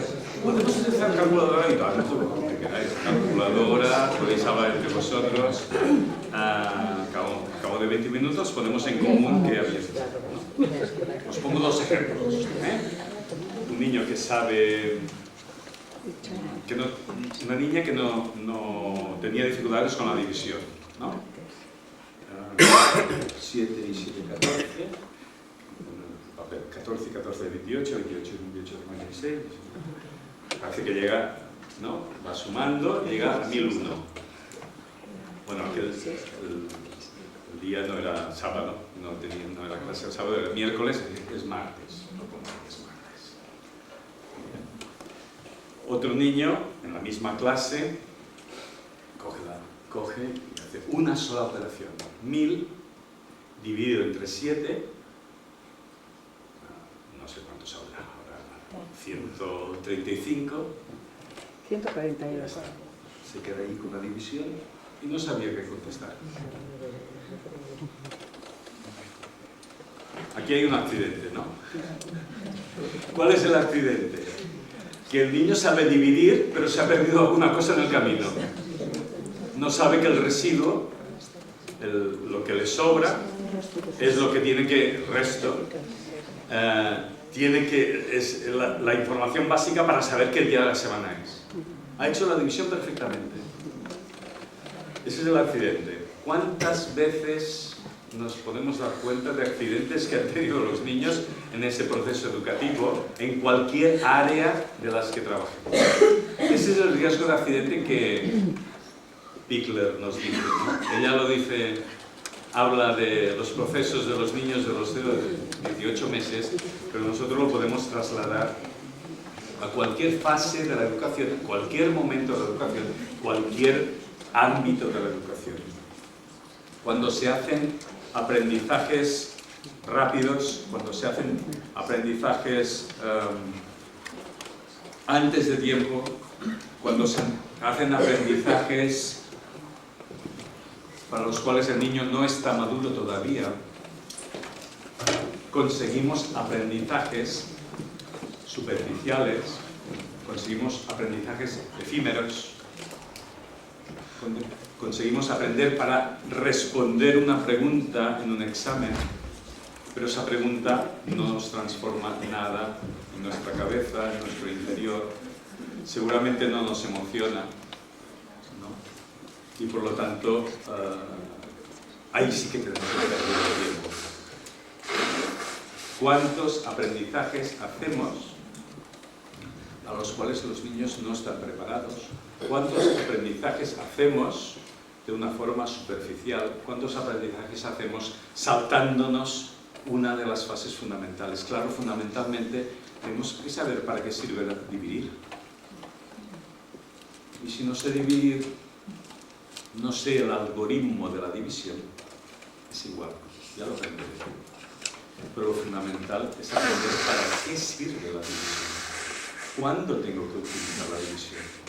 ¿En qué momentos? ¿Qué significa dividir? Claro, por ejemplo, si utilizamos calculadora, este resultado no sale. No puedo responder ese problema. Porque me saldrá 155,23. No sabré qué contestar. Sabré que ahí tendré que resolverlo con papel y lápiz, ¿no? Pensar en esta primera idea. La educación tiene que ser lenta, no porque los niños les dejemos que vayan aprendiendo solos, ahí está una cosa que podemos debatir, pero sí porque debemos ser respetuosos con cuál es su ritmo, cuándo pueden aprender una cosa y sobre todo debemos poner todo el tiempo necesario del mundo para que este aprendizaje sea en profundidad y sostenible. porque si no, realmente sí que estaremos perdiendo el tiempo. Si vamos más despacio, pero vamos profundizando más, y esa profundización nos lleva a ser más sostenibles en el aprendizaje, estaremos realmente profundizando el único tiempo que tenemos, porque no tenemos más tiempo que el que tenemos.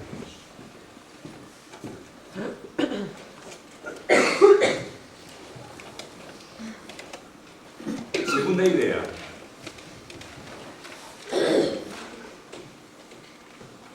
No digo nada nuevo, ya lo entendéis, ¿no?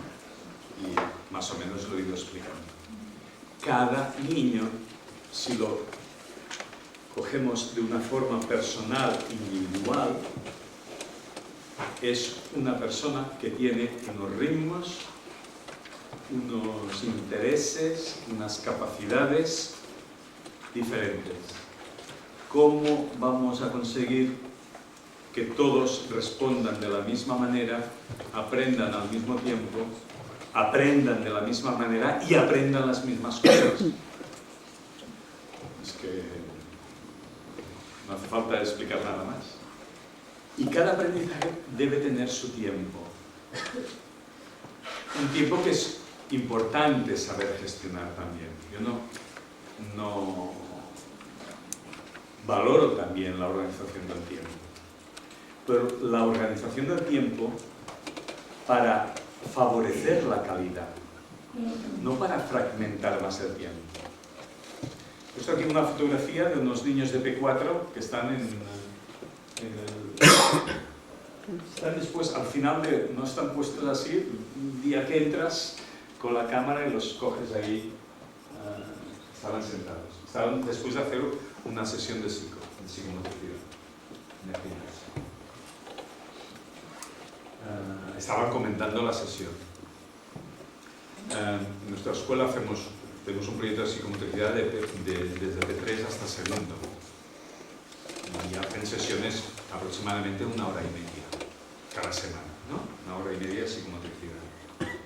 La sesión pues dura un cuarto de hora de preparación, que se quitan los zapatos, les planteas si es una sesión dirigida o libre, pues le planteas, les vas planteando lo que sea. Están con la sesión jugando 1 hora más, 1 hora entera, y después un cuarto de hora, 10 minutos, 5 minutos, depende del grupo, depende del día, en que haces, ¿cómo llamáis esto? El corro.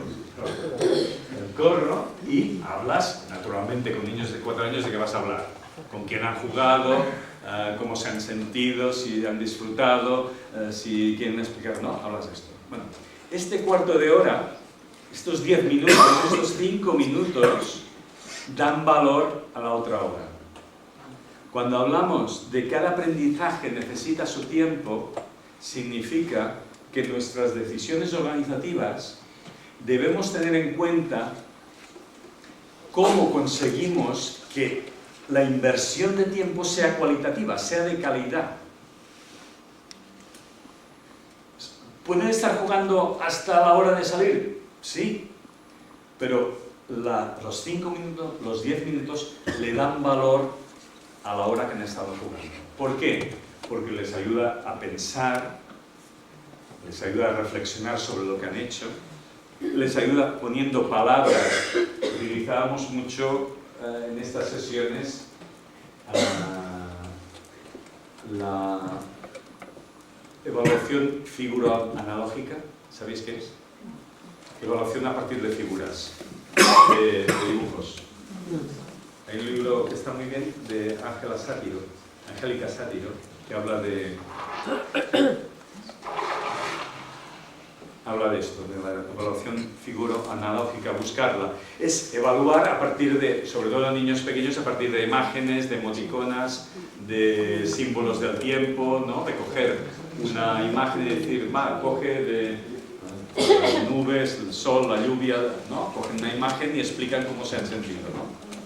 Esto que parece una cosa sin valor, es lo que da valor a la hora que han estado jugando.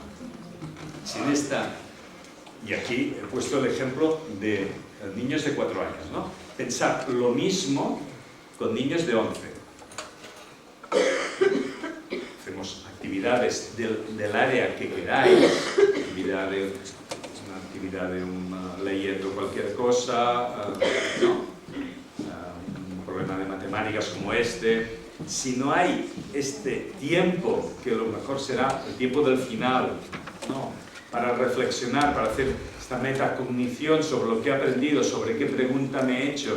Si ahora os preguntara, por ejemplo, ¿cuál es la pregunta que os habéis hecho, la primera pregunta, después de que os he planteado el problema, saldrían aquí 90 cosas diferentes, o no, más o menos, ¿no? Pero este tiempo que invertiríamos aquí nos serviría para aprender cómo nos enfrentamos a un problema que nos descoloca, al principio, ¿no? Y algunos de la clase empezaron a dividir 1000 entre 365, otros se montaron calendarios, iban contando, ahí dibujando los calendarios, 1000 días, ¿no? Eso es lo rico. Esta riqueza de la reflexión, ahora pasaremos a lo del principio, esta riqueza, o somos capaces de organizar estos tiempos, o si no, no le daremos valor de calidad al aprendizaje. Situar que cada aprendizaje necesita el tiempo también significa que, dependiendo del alumno, hay aprendizajes para los cuales está maduro y para los cuales no. Tengo una amiga que trabaja en un pueblecito de la montaña, cerca de Camprodón, en el Pirineo, cerca de la frontera con Francia, y en su escuela la segunda lengua es el francés. Bueno, la segunda, la tercera. La lengua extranjera es el francés. Y empiezan a trabajar en inglés en tercero. Los resultados de su escuela, comparados con los de la comarca, las otras escuelas de la comarca, que empiezan en inglés a los 3 años, a los 4 años o cuando sea, son los mismos. No por adelantar aprendizajes vamos a conseguir que sepan cosas mejor. A lo mejor las sabrán antes, pero mejor seguro que no. Por lo tanto, situar el tiempo del aprendizaje es muy importante y tiene que ser un tiempo que no puede ser flexible. Perdón, que no puede ser rígido, que ha de ser flexible, dependiendo de cada alumno, pero también dependiendo de cada aprendizaje. Y dependiendo de cada aprendizaje, sobre todo planteándonos que este aprendizaje debe ser de calidad. Y la mejor manera, por ejemplo, para que sea de calidad, es favorecer procesos de reflexión sobre lo que estás aprendiendo. Si no, enseñamos, aprendemos, pero no nos paramos a pensar para qué lo hacemos. Y es tan importante que lo hagamos nosotros como que lo hagan ellos. Si ellos no saben por qué están aprendiendo determinadas cosas, el aprendizaje les pasará. Ahora, por ejemplo, en matemáticas, no hacemos matemáticas, pero los 2 objetivos este año en sexto de matemáticas es un proyecto que se llama Las matemáticas están en todas partes y las matemáticas no sirven. Ese es el hilo conductor de todo el año de lo que hacemos de matemáticas en sexto. Y quedará en forma de proyecto al final porque están haciendo vídeos, están grabando visuales, están haciendo problemas, etc., ¿no? Pero esto es lo que discutimos cada vez que hablamos de un problema, de porcentajes, de lo que sea, discutimos esto. ¿Nos ha servido las matemáticas? Ah, vale. Vamos al supermercado que tenemos al lado de la escuela y vamos a ver la publicidad engañosa. Y cómo las matemáticas nos sirven para desmontar publicidad engañosa. Cómo nos sirven para desmontar ofertas que no son ofertas. Claro, yo podría hacer, en vez de esto, en vez de 2 problemas de porcentajes, podría hacer 10 si no voy al supermercado. Pero claro, este tiempo es fundamental para que ellos entiendan después para qué necesitan el supermercado. No es perder el tiempo destinar 2 mañanas a ir al súper, a ver y fotografiar las ofertas y discutir allí con las empleadas o con quien sea, pues a los precios de las cosas. Eso no es tiempo perdido, es tiempo ganado y además que da calidad después al trabajo que haces en el aula. Plantearos esta segunda idea como posibilidad de transformar cosas de las que hacemos Seguramente no podremos hacer tantas, pero serán de mayor calidad. Y la última idea. Hemos construido una escuela con el concepto de hacer. Hacemos cosas, trabajamos. Hoy no hemos hecho nada, hemos estado todo el rato hablando. No hemos hecho nada en la escuela, hemos estado todo el rato hablando. Bueno, pues vamos a romper mitos también de lo que hay que hacer en la escuela. Hemos construido una escuela en que hacemos, producimos. El álbum de final de trimestre, no sé si hacéis vosotros, nosotros no, ya hemos terminado de hacer, ¿no? Cuanto más, ¿no? Cuanto más hojas, mejor, ¿no? Para aprender, y eso también os lo decía antes, lo que antes eran intuiciones, ahora nos lo dicen los neurobiólogos, toda esta gente que se dedica a estudiar la mente y cómo aprendemos. Para aprender hay que hacer, naturalmente. Hay que hacer cosas prácticas, hay que hacer cosas manipulativas, hay que hacer cosas abstractas, cosas teóricas. Pero para aprender también hay que conversar. Porque no hacemos aquí, no son clases particulares, aprendemos, cada uno aprende, pero aprende en un contexto social, en un grupo. Y el valor del diálogo, de la conversación, es fundamental para aprender.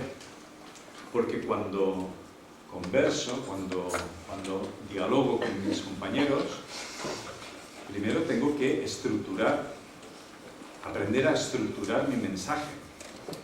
Tengo que aprender a escuchar. Y tengo que aprender una cosa más difícil, que es a cambiar mi manera de pensar, porque he escuchado una cosa que me ha puesto tambaleado mis concepciones y mis ideas. Y para aprender eso es fundamental, sobre todo en estas edades. Pero también para aprender hay que aplicar. Todo el mundo ha aprendido a conducir, le han dado el carnet, ¿no? Y coge el coche y el primer día, ¿no? Todo el mundo ha tenido esa experiencia, ¿no? El primero, el segundo, algunos, ¿no? Cuando aprendemos, cuando somos capaces de, ante una situación nueva, aplicar algo que nos han enseñado y que teóricamente he aprendido. Ahí es cuando yo aprendo. ¿No? ¿Cuántas situaciones en la escuela planteamos de aplicación? Todavía nos acordamos de aquello de esto no entrará en el examen, ¿no? O esto no entra en el examen porque no lo has explicado, ¿no? Precisamente ahí está el kit de la cuestión, ¿no? De que lo que no hemos explicado, lo que no hemos trabajado es lo que debería ser motivo de saber si lo he aprendido o no. Una situación nueva. En los proyectos de trabajo, los proyectos de aprendizaje que hagáis, es un buen momento para experimentar con procesos de evaluación que planteen situaciones no resueltas con anterioridad, en los que los alumnos, los niños, sean capaces de activar aprendizajes que se hayan dado en diferentes momentos, aprendizajes de conocimientos de lo que sea. Hace 4 años estaba con un grupo de cuarto, hicimos un proyecto sobre electricidad. Y hicimos circuitos, hablamos de visitamos una central eléctrica, hablamos de conceptos de comparar la electricidad con circuitos de agua, bueno, hicimos un proyecto, ¿no? La evaluación final que hicimos era, les pusimos una fotografía de una aldea, un mapa de la zona y tenían que hacer un proyecto de llevar electricidad a aquella aldea. Ese era el proyecto. Hace también 3 años, en una clase de sexto, hicimos un proyecto sobre Barcelona a partir de una idea de si Barcelona era un buen lugar para vivir. al final, como eran de Barcelona, dijeron que sí. La conclusión fue que sí, cosa discutible. La evaluación final era hacer un cartel en el cual transmitían la idea de que Barcelona era un buen lugar para vivir. No habíamos hecho presentación. Es decir, aplicar, y aplicar tiene otra dimensión, que es comunicar también, ¿no? Una dimensión paralela. Tiene esta virtud de hacer los aprendizajes mucho más profundos. Cuando yo tengo que explicar lo que he aprendido a otros niños, es cuando lo entiendo. ¿Cuántos de vuestros alumnos han dicho, sí, sí, eso lo sé, pero no lo sé explicar? Pues eso que no lo sabes del todo.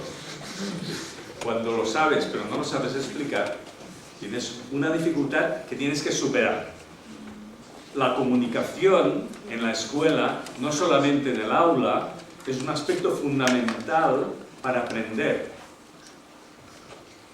Hay unos puntos suspensivos. Pero vamos a analizar cada uno en su cabeza cuánto tiempo real, cronológico, destina a estos tres ámbitos del aprendizaje que son básicos para aprender. Y además, cuántos a conversar y aplicar, que son los que dan calidad al aprendizaje de hacer. Son los que complementan este aprendizaje. Pensar la distribución vuestra en el aula, cada día, cuánto tiempo destináis a hacer, cuánto a conversar y cuánto a aplicar. Todavía los que estáis en escuelas infantiles, en edad, todavía se conversa bastante, ¿no? ¿Cuántas veces se comunica? ¿Cuántas horas destinamos a la comunicación con otras aulas, con otros cursos, a explicar cosas? Hemos investigado sobre esto. Ahí está una de las claves de la organización del tiempo. Y hay unos puntos suspensivos porque para aprender también se necesita otro tiempo, que es el tiempo del sin reloj, el tiempo del asombro, el tiempo del aburrirse, el tiempo del no hacer nada, el tiempo de jugar, no jugar a un juego didáctico, no, jugar con la arena, el cubo y la pala, jugar, que el tiempo desaparece, no hay tiempo. Pero para aprender, o hay este tiempo, o si no lo tendremos que inventar. Los procesos de aprendizaje en el cerebro, neurobiólogos, volverlos a leer, leerlos. Leer un libro muy interesante que se llama Cerebroflexia, de un neurólogo, David Bueno. Lo recomiendo porque explica muchas de estas cosas. Cerebroflexia, David Bueno. El tiempo de no pensar es el tiempo que muchas veces es necesario para que el cerebro reelabore aprendizajes dispersos que tiene, que hemos hecho. ¿Cuántos de nosotros hemos tenido algo que nos ha preocupado durante muchos días, muchas semanas, muchos meses? Siempre digo que cuando lavas los platos, antes, ahora ya no lavo platos porque tengo lavaplatos, ¿no? Pero antes que lavaba platos, decía que el Faili me daba la inspiración para resolver cosas de estas que te preocupan, ¿no? ¿Cuántas veces hemos resuelto un problema que nos preocupaba en momentos en los cuales ni pensábamos en este problema? Sea un problema más escolar o un problema más personal, es igual. Alessandro Barico es un escritor, si lo conocéis, dice que él, cuando tiene que tomar una decisión importante, le gustan mucho los coches que son muy rápidos, ¿no? Dice que se monta en su coche y se pone en una autopista con un coche de estos que van tan rápidos a 60 km/h. Entonces, cuando toma la decisión. ¿Cuántos de nosotros, no sé si tenéis experiencia, pero los niños también necesitan este tiempo de no hacer nada, de reflexionar, la posibilidad de reflexionar. No porque vayamos a pensar sobre alguna cosa concreta, porque vamos a pensar sobre nada. Y el tiempo en la infancia en el cual no piensan, es el tiempo del juego. Piensan, entre comillas, naturalmente. El juego no solamente es un elemento socializador, sino que también es un elemento básico para los niños para aprender. Hay una empresa familiar, porque son dos familias que la han montado, que se llama Jugar y Jugar, Jugar y Jugar, que lo recomiendo si queréis. Juguetes, son dos madres, juguetes pensados de manera diferente, igual aquí están en Bañolas. ¿Me dijisteis ahora en Bañolas? Mira, están en Bañolas y suministran juguetes pensados para jugar, ¿no? Me dijeron un día, mira, cuando empezaba a montar la empresa tuvimos muchas conversaciones, porque estaban muy interesados, porque ellos me vinieron a ver porque decían, mira, tenían talleres para jugar y hemos descubierto que hay juguetes lentos y juguetes rápidos, ¿no? Y me vinieron a ver para explicarme, lo estuvimos conversando muchas veces cuando empezaron a montar ese negocio, ¿no? Que es un negocio online de juguetes pensados, ¿no? Un día me dicen, hemos descubierto una nueva idea. Dice que no es verdad que los niños aprenden jugando, es que si no juegan no aprenden. Pues esto apliquémoslo también, ¿no? A este espacio. Hay escuelas que hacen procesos de meditación, incluso aplican el yoga. Yo pienso que estas cosas son importantes para la infancia. A lo mejor no tenemos que hacerlas todas en la escuela, pero como maestros, nuestra responsabilidad es pensar cómo aprende cada uno de los niños y ver que no aprenden solamente desde una dimensión concreta, que es la que estamos acostumbrados nosotros fundamentalmente a trabajar, que es la dimensión del hacer y la dimensión que se va pervirtiendo a medida que los niños van creciendo y se convierten en hacer con lápiz y papel, por escrito, o con ordenador si queréis, es igual, con ordenador y papel, ¿no? Hacer es una cosa mucho más amplia, pero debemos también compensarla con estos 4 tiempos. Voy terminando porque me parece que nos tendremos que ir a comer. Os explico una anécdota. Necesitamos tiempos para poder ser, y además liga con la primera frase que has puesto de Koldo. Cuando estaba trabajando en el libro, leí muchas cosas de filosofía y entré en la mitología griega a partir de un artículo que leí. Los griegos, que tenían dioses para todo, esto me parece que lo cuento, pero no lo cuento con tanto detalle en el libro. Tenían dioses para todo, tenían 3 dioses para el tiempo, de los cuales 2 son los más importantes. Uno era Cronos. Cronos, todo el mundo sabe. Cronos es el tiempo. Debemos terminar a las 2:30 porque si no nos cierran el chiringuito. Tiempo cronológico, el tiempo que un acontecimiento dura. Es el tiempo de Cronos. Cronos mide ese tiempo, ¿no? Esta conferencia dura 2:30, su conexión a internet dentro de 5 minutos desaparece. Pero los griegos, que tenían soluciones para todo, empezaron a pensarlo todo. Tenían otro dios que es este, que es Kairos. Kairos es en el fondo hablan del mismo tiempo, ¿no? Pero la concepción de Kairos es un dios relacionado con el tiempo, relacionado con la naturaleza, con los ciclos de la naturaleza. Ya sabéis que es muy difícil saber exactamente qué pensaban, es decir, que los griegos, porque muchos libros se han perdido con el tiempo. Kairos, en la interpretación que se hace, los que han interpretado qué significaba este dios para los griegos, significa el tiempo necesario para que algo pueda ser, ¿no? Es decir, algo pueda devenir, ser, más o menos, ¿no? Es decir, tenemos 2 tiempos: el tiempo que duran las cosas y el tiempo necesario para que sean. Otra pregunta para vuestras cabezas aquí pensantes y atentas. en vuestra escuela, ¿qué tiempo predomina? ¿Cronos o Kairos? Cogemos el tiempo y lo vamos fragmentando, vamos poniendo ahí, y dentro de las cajitas, ¿no?, de tiempo que somos capaces de organizar, vamos metiendo ahí los aprendizajes. Quepan o no, si no caben, ya los meteremos, ¿no? Y además con una presión de los ciclos superiores siempre hacia abajo, ¿no?, de meter muchas cosas.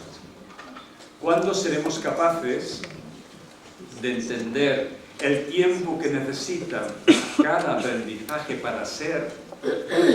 Y seremos capaces de pensar la organización del tiempo en la escuela en base a Kairos. Naturalmente, entre Cronos y Kairos debe haber un consenso, un equilibrio, una negociación. No podemos, ¿no? Porque si llegamos, por lo menos yo lo pienso, seguramente hay propuestas educativas escolares que se puedan centrar solamente en Kairos, ¿no? Y antes he hablado de Arno Stern. Su hijo, Andrés Stern, publicó un libro que se llama Yo tampoco fui a la escuela, ¿no? Sería el paradigma de lo que es. Lo que pasa es que el caso de Andrés Stern no se puede generalizar, esa es mi opinión, ¿no? Si todos pudiéramos ser Andrés Stern, ¿no?, con un padre, con un hermano, con una madre como lo tenía, seguramente sería posible. En la situación actual tenemos que compaginar las dos cosas. Pero debemos continuar, o debemos empezar a dar tiempo también a Kairos. Tiempo para poder ser, para poder desarrollarse, para poder aprendizajes que realmente transformen nuestra manera de pensar, para aprendizajes que nos emocionen, aprendizajes que nos aporten bienestar, aprendizajes que tengan sentido para nosotros. Y solamente lo podemos hacer si somos capaces también de articular el tiempo de la escuela desde esta otra mirada. El problema no es un nuevo método, es tener una mirada sobre el tiempo que tenemos. El tiempo es de 9 a 5, pues es de 9 a 5, de 9 a 3, de 9 a 3, el que sea. Ese es el tiempo real que tenemos. Trabajemos dentro de este tiempo con esta nueva perspectiva. Red significa sueño. Es la palabra que utilizaron los teóricos del movimiento de indignados en Francia para designar lo que había que hacer. Para terminar, quiero hablar del sueño y de la utopía.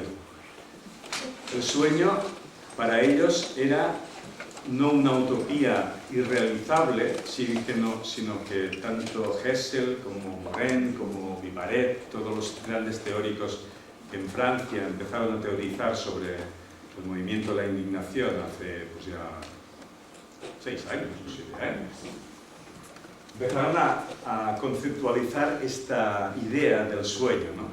El sueño no es la utopía irrealizable, sino que es algo como experiencias que planteen estas 3 ideas, ¿no? Ideas de resistencia, ideas de transformación, de visión transformadora, y sobre todo experiencias anticipadoras. Los maestros, las maestras, los profesionales de la educación tenemos una responsabilidad de reconstruir nuestra profesión pensando en el futuro. El sentido político que tiene nuestra profesión, no somos técnicos que apliquemos didácticas, que apliquemos recetas. Somos personas que trabajamos en el mundo de la cultura, en el mundo de las relaciones humanas, y por lo tanto es fundamental que pensemos para qué estamos educando en la actualidad. Y no se nos puede tachar de utópicos solamente. Sí, todo esto que explica Joan es muy interesante, pero esto es irrealizable. Hemos de ser capaces, y si ponemos en marcha, ponemos en funcionamiento toda nuestra capacidad profesional, seremos capaces, no a lo mejor de hacer la escuela fantástica, perfecta del futuro, pero sí como mínimo tenemos la responsabilidad de resistir de manera creativa a estos imperativos que a veces nos parecen como naturales, ¿no?, de nuestra realidad cotidiana. Hemos de tener esta visión de para qué lo hacemos. En nuestras manos está una capacidad de incidencia relativa, porque los problemas nosotros no vamos a transformar la sociedad, desengañémonos, la revolución no es posible desde la escuela. Pero la revolución tampoco no es posible sin la escuela. Pensar en una sociedad diferente sin la escuela también es imposible. Por lo tanto, tenemos una pequeña responsabilidad que hemos de ser capaces de poner en práctica. Y esta posibilidad es hacer experiencias que anticipen el futuro. Esta es la idea que os quería transmitir. Y que está ligada con otra idea que me gusta mucho, que es la idea de utopía. Los que nos llaman utópicos, son utópicos así de una forma casi despectiva. Después leeré un último texto de Galeano sobre la utopía. Lo leo. Galeano dice también de la utopía, dice: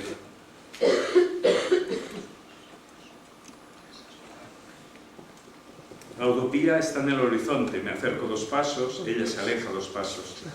Camino 10 pasos y el horizonte se corre 10 pasos más allá.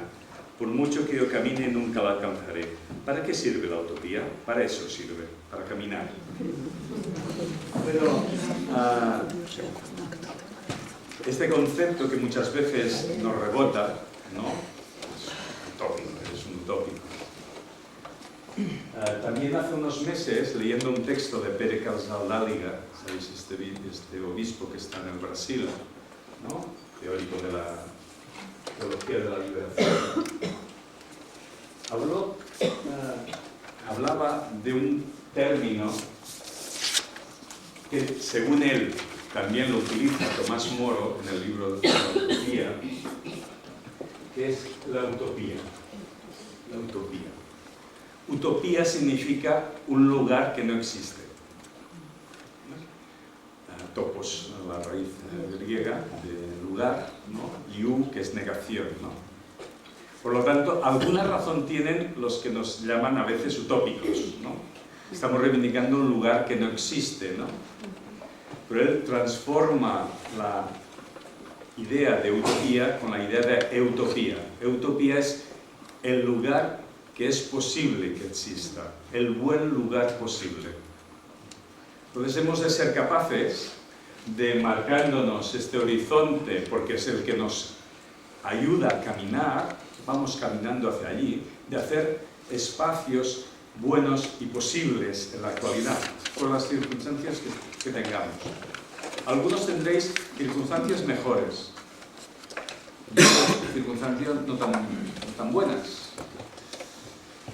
Estamos muchas veces a merced de un concurso de traslados, de situaciones familiares, de contextos familiares también en determinadas escuelas. Cada uno se sabe con qué molinos de viento tiene que batallar cada día. Pero en cada uno de estos lugares es posible hacer cosas. Hagámoslas pensando hacia dónde van. Ese sería el resumen de todo. Y hagámosla también pensando en las cosas de una manera diferente. Os dejo con un trozo de... A ver si...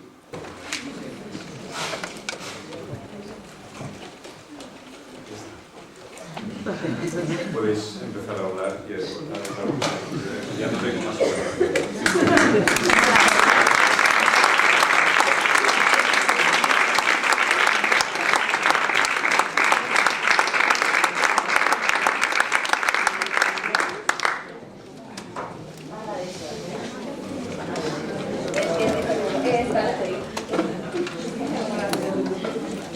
¿Quiere algo?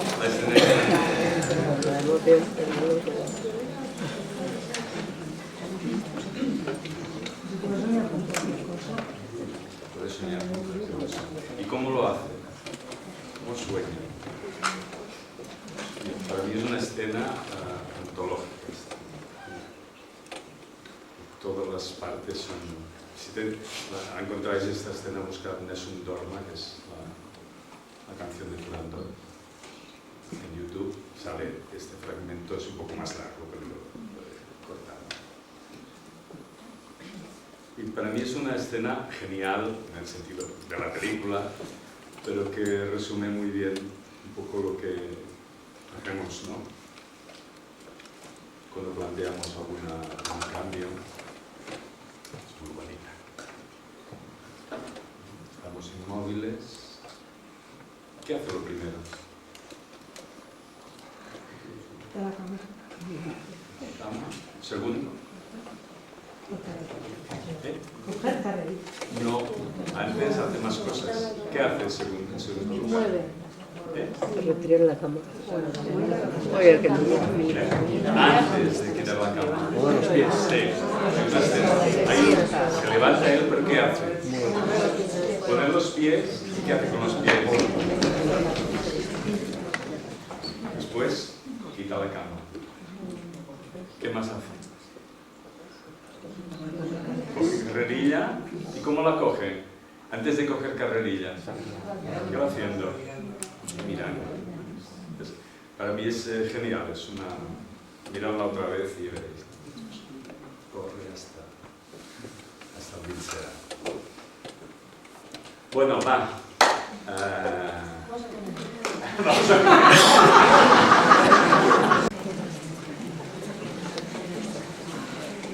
Hoy os planteaban 10 minutos, que os juntarais así sin mover mucho las sillas, ¿no?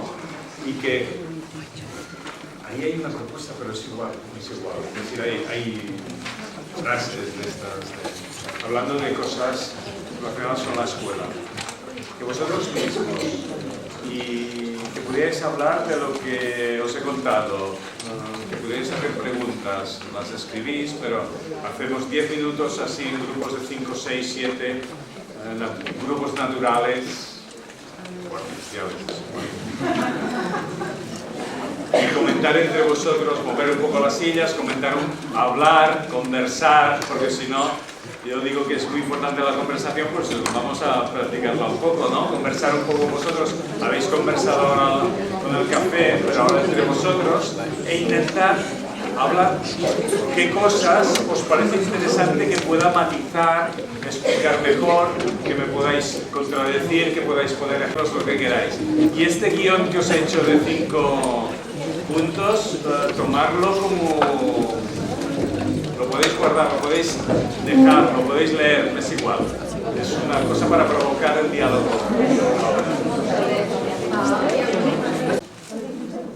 ¿Quién empieza? Me han avisado que los vascos habláis poco. Que no participáis, eso es muy soso. Eso es lo que nos dicen de los catalanes, no los vascos. ¿No? Nosotros también somos agarrados. La sidrería cambia todo, sí.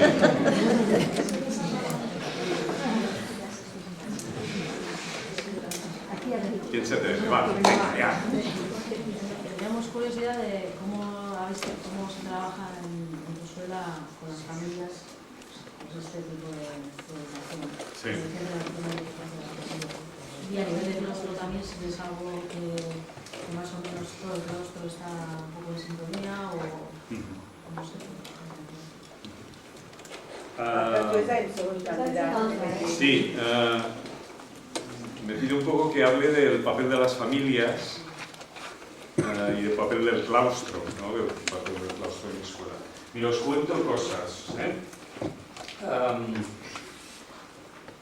Primero, la escuela no es una escuela lenta, no es una escuela de la educación lenta, ni es una escuela...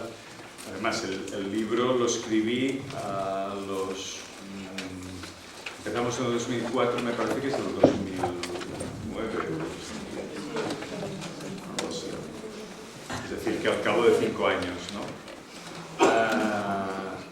Y lo que sí que es verdad es que en la escuela hemos intentado aplicar cosas que después yo en el libro, pero siempre hago la distinción de una cosa la escuela y una cosa es mis ideas y mi libro y estas cosas, ¿no?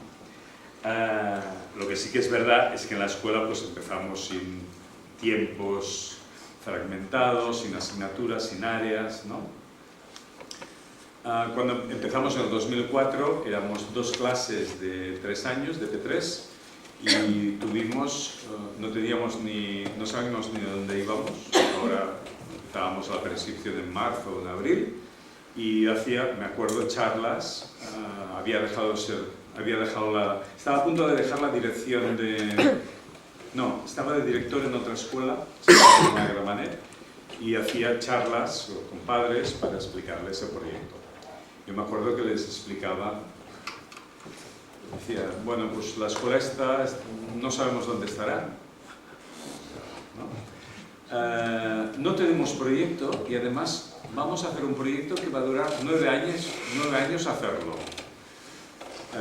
Y entonces les explicábamos 3 o 4 ideas y ya está, ¿no? El primer año, en abril, cuando se abrió la prescripción, tuvimos 12 prescripciones. Llegamos a 40 porque estábamos en una zona con mucho déficit y al final, pues de segundas opciones, terceras opciones, llegamos a 40. La primera promoción siempre se quedó, la que salió después al cabo de un año, siempre se quedó más o menos en 40, 38, 42, bueno, no llenamos nunca 50. A partir del segundo año 50 y ahora cada año pues tenemos una prescripción muy bien. Cuando llegamos con la primera promoción, porque claro, empezamos eso, no tenemos libros, no hacemos exámenes, no ponemos notas, hacemos informes, no hay asignaturas, bueno, pues está muy bien, ¿no? Es decir, que 12 que se lo creyeron, los demás que vinieron vieron que, bueno, se iban haciendo cosas. Cuando llegamos a primero, dije, bueno, eso continúa, ¿no? Sí, sí. Cuando llegamos, primero pasó el primer mes de segundo, es decir, debía ser el año, pues al cabo de 5 años, hubo una revolución con los padres, ¿no? Porque hasta entonces era muy bonito todo, ¿no? Los niños son pequeños, escuela infantil, etapa infantil, pero... y en primaria también, sin libros, sin asignaturas, sin tiempos cerrados, sin exámenes, sin notas. ¿Y qué va a pasar? ¿No? Se les entraron todos los miedos del galeano en principio, ¿no? Y tuvimos que estar prácticamente en 2009 debía ser, 2008, 2009, parece que era ese curso, o 2009-2010, trabajando durante un año con los padres continuamente. Reuniones, talleres con ellos, explicándoles haciendo talleres para explicar cómo trabajamos en la clase, etc. Es decir, que nos planteamos de que, claro, el proyecto lo habíamos visto, digamos, demasiado teóricamente y nos dimos cuenta que en aquel momento, ahora es diferente, porque hay muchas más escuelas, bastantes más escuelas, no muchas, no, pero bastantes escuelas que trabajan en nuestra línea, ¿no? O en líneas parecidas, ¿no? Pero en aquel momento éramos bichos raros, ¿no? Además, en el centro de Barcelona había experiencias de escuelas rurales que iban también en esta línea, pero en Barcelona pública, nada, ¿no? Y por lo tanto nos dimos cuenta que un proyecto de ese estilo es imprescindible tener aliados, y el primer aliado, aparte de los niños, el segundo sería las familias, ¿no? Entonces hicimos una labor, digamos, todo el año, todo el curso, para intentar convencerlos. Yo creo que al final más o menos los convencimos. Y los convencimos más que por lo que les explicábamos, por la seguridad que mostrábamos, ¿no? Éramos muy, no sé si muy... Bueno, damos una imagen de que los niños van a estar muy preparados, cuando vayan al instituto van a triunfar y además mucho mejor que con lo que hacían antes, ¿no? Este es el mensaje que intentábamos, que nosotros nos habíamos autoconvencido y que intentábamos trasladar a las familias. Seguro que más de uno de nosotros pensó, bueno, ya veremos. Pero como mínimo les transmitíamos o intentábamos transmitirles seguridad, ¿no? Es decir, esto va a ir bien, vais a ver, ¿no? Y venir a la clase y venir a verlo y trabajar con nosotros para verlo. Por lo tanto, la primera cosa, no descansamos hasta que la primera promoción salió. Fue el instituto, pasaron 3 meses, volvieron los alumnos y dijeron fantástico, y venían los padres y 3 meses que se han estado perdidos, pero están sacando buenas notas, magnífico. Los profesores de institutos diciendo cómo es posible que no habiendo hecho exámenes, no habiendo ahora estén respondiendo también, es decir, que la satisfacción ha sido muy grande, pero tuvieron que pasar 9 años para estar tranquilos del todo, ¿no? Y ahora la verdad es que los mensajes que, ¿no?, la información que nos llega de los institutos es muy positiva, ¿no? Por lo tanto, a ese nivel, tranquilos. El nivel de las familias es fundamental. Un proyecto de este estilo, sin las familias al lado, comprometiéndonos con las familias, es imposible tirarlo para adelante. Uno de los ejes fundamentales del proyecto de escuela al principio era la participación. Y esto nos lo hemos creído y lo hemos practicado muchísimo, ¿no? La idea de que la participación no debe ser una participación formal, sino que es una participación real.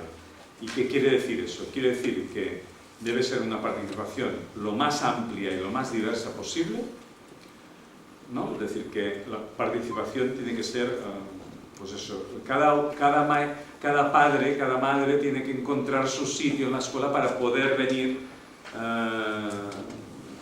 1 hora, 2 horas, un día al año, 2 días, 3 días, lo que sea, hacer lo que sea, ¿no? No solamente ayudar en las fiestas a montar la merienda, ¿no?, para entendernos, ¿no?, sino que hay muchos ámbitos en los cuales puede venir cualquier familia y que esa también es una forma de participación. Por lo tanto, participación diversificada, y después no hay ningún tema tabú para la participación. Es decir, siempre hemos dicho en la escuela, y lo hemos practicado, que cualquier tema es un tema de debate entre familia y profesorado.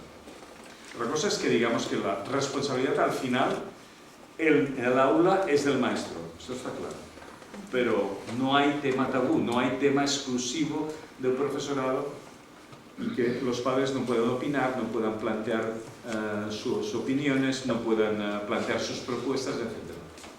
Al final, en determinados temas decidiremos nosotros, pero la idea es abrir, la idea es no pronunciar aquella frase de esto no toca o esto no os toca a vosotros, no os metáis en esto, ¿no?, sino tejer puentes o tender puentes entre familias y profesorado implica que desde el profesorado tiene que haber mucha abertura de miras y mucha capacidad de poder discutir y poder opinar de cualquier cosa. Ya sea, por ejemplo, el inglés, ya como me habéis preguntado, el inglés ha sido un tema de debate durante 1 año con los padres. Y ellos han aportado cosas. Hemos modificado algunas de las ideas de los acuerdos que teníamos al principio, pero hemos mantenido la idea del inglés, de qué papel tiene la lengua extranjera en un proyecto como este. Es decir, que yo pienso que esto te da mucha tranquilidad, ¿no?, en el sentido de que no pones una barrera de entrada, ¿no? Y yo creo que cada vez que es fundamental. Y es fundamental no solamente porque son proyectos en los cuales la implicación y el compromiso y la complicidad de los padres es fundamental por la repercusión que tiene también con sus hijos, ¿no? Es decir, si los padres están en la escuela. Hacemos un día, por ejemplo, en la escuela, desde el principio, hacemos un día que llamamos una actividad que se llama Tots a la Escola, todos en la escuela, y los padres durante un día, al principio eran 2, cuando la escuela era más pequeñita, pero ahora que somos, la dificultad que tenemos es que somos 480 alumnos, que es muy grande.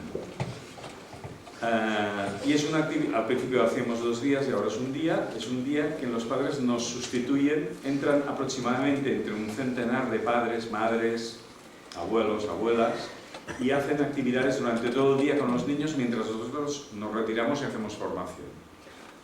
Hacen de director, de conserje, de copias, de vigilante del patio, y hacen talleres en grupos de 2, 3 padres, hacen talleres con grupos de niños, de 15 niños, 16 niños en toda la escuela. Esto es un ejemplo, pero quiere ser la idea esta de que la escuela abierta significa esto, significa abierta del todo, no abierta solamente para que puedas entrar por esta puerta, no. Hay esta puerta, hay otra, y hay que buscar encajes para que la idea esta de diversificación sea real. Tuve una sobrina lejana, bueno, no es exactamente sobrina, pero que estuvo trabajando, enseñando castellano en Estados Unidos, en una escuela pública, no me acuerdo del estado, pero era con la comunidad, esta comunidad que no son mormones, estas que son los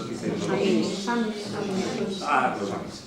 Y me contaba que en su escuela pública los padres, yo no sé si aquí tenéis una cosa que se llama carta de compromiso, ¿no tenéis? Ya se ha olvidado esto, ¿no? Lo propusieron hace años la administración.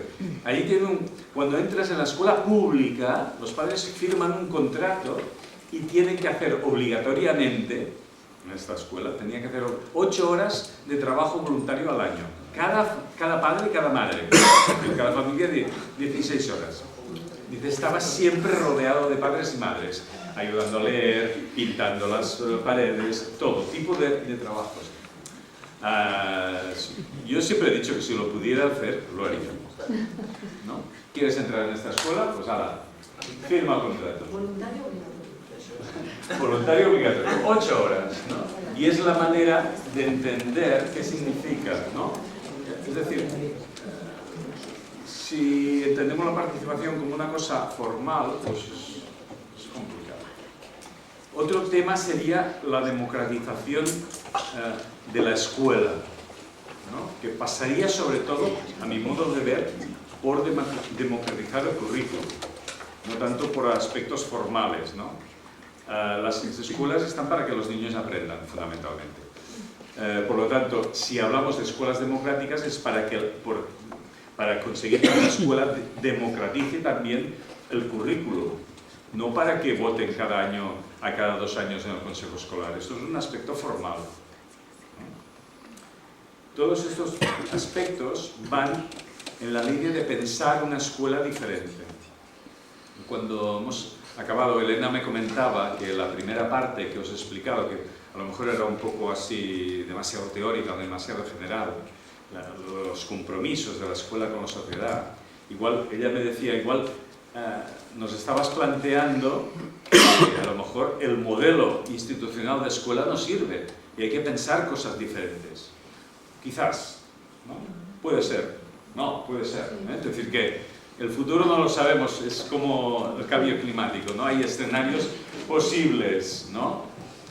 Mi escenario posible, la hipótesis es, recuperamos la escuela, repensamos la escuela y refundamos estos compromisos en nuestro contexto actual, ¿no? Y ese contexto actual implica necesariamente pensar de manera diferente el currículum, pensar de diferente manera la palabra democracia, ¿no? Y no quedarnos en los aspectos estos que han sido en los últimos 20-25 años novedosos en nuestro contexto, después de la transición, ¿no? Y profundizar más en el contexto actual, que es una sociedad muy compleja. No sé si te he contestado todo. ¿Me has preguntado alguna cosa más? El claustro es complicado. Lo más complicado en las escuelas siempre es el profesorado. Más que los padres. Porque los padres, mira, son ellos, y hay que aceptarlos. Los niños también. Ese es un primer principio que tenemos que tener claro, ¿no? El profesorado, yo creo que tenemos una serie de déficits como profesión que en algún momento tendremos que replantearnos, ¿no? Los déficits, ¿no? Yo no sé si hay mucha conciencia de profesionalidad, ¿no? En el profesorado. Entonces, el trabajar en equipo, crear equipo de profesores que esté de acuerdo con un proyecto significa muchos elementos. Hay que tener en cuenta muchos elementos. Uno de ellos es entender que una cosa es trabajar en grupo y otra trabajar en equipo. Cuando trabajas en grupo te pones de acuerdo en las cuestiones técnicas. Tú serás el de música, tú saldrás a las 9, esta persona vendrá a sustituirme a mí.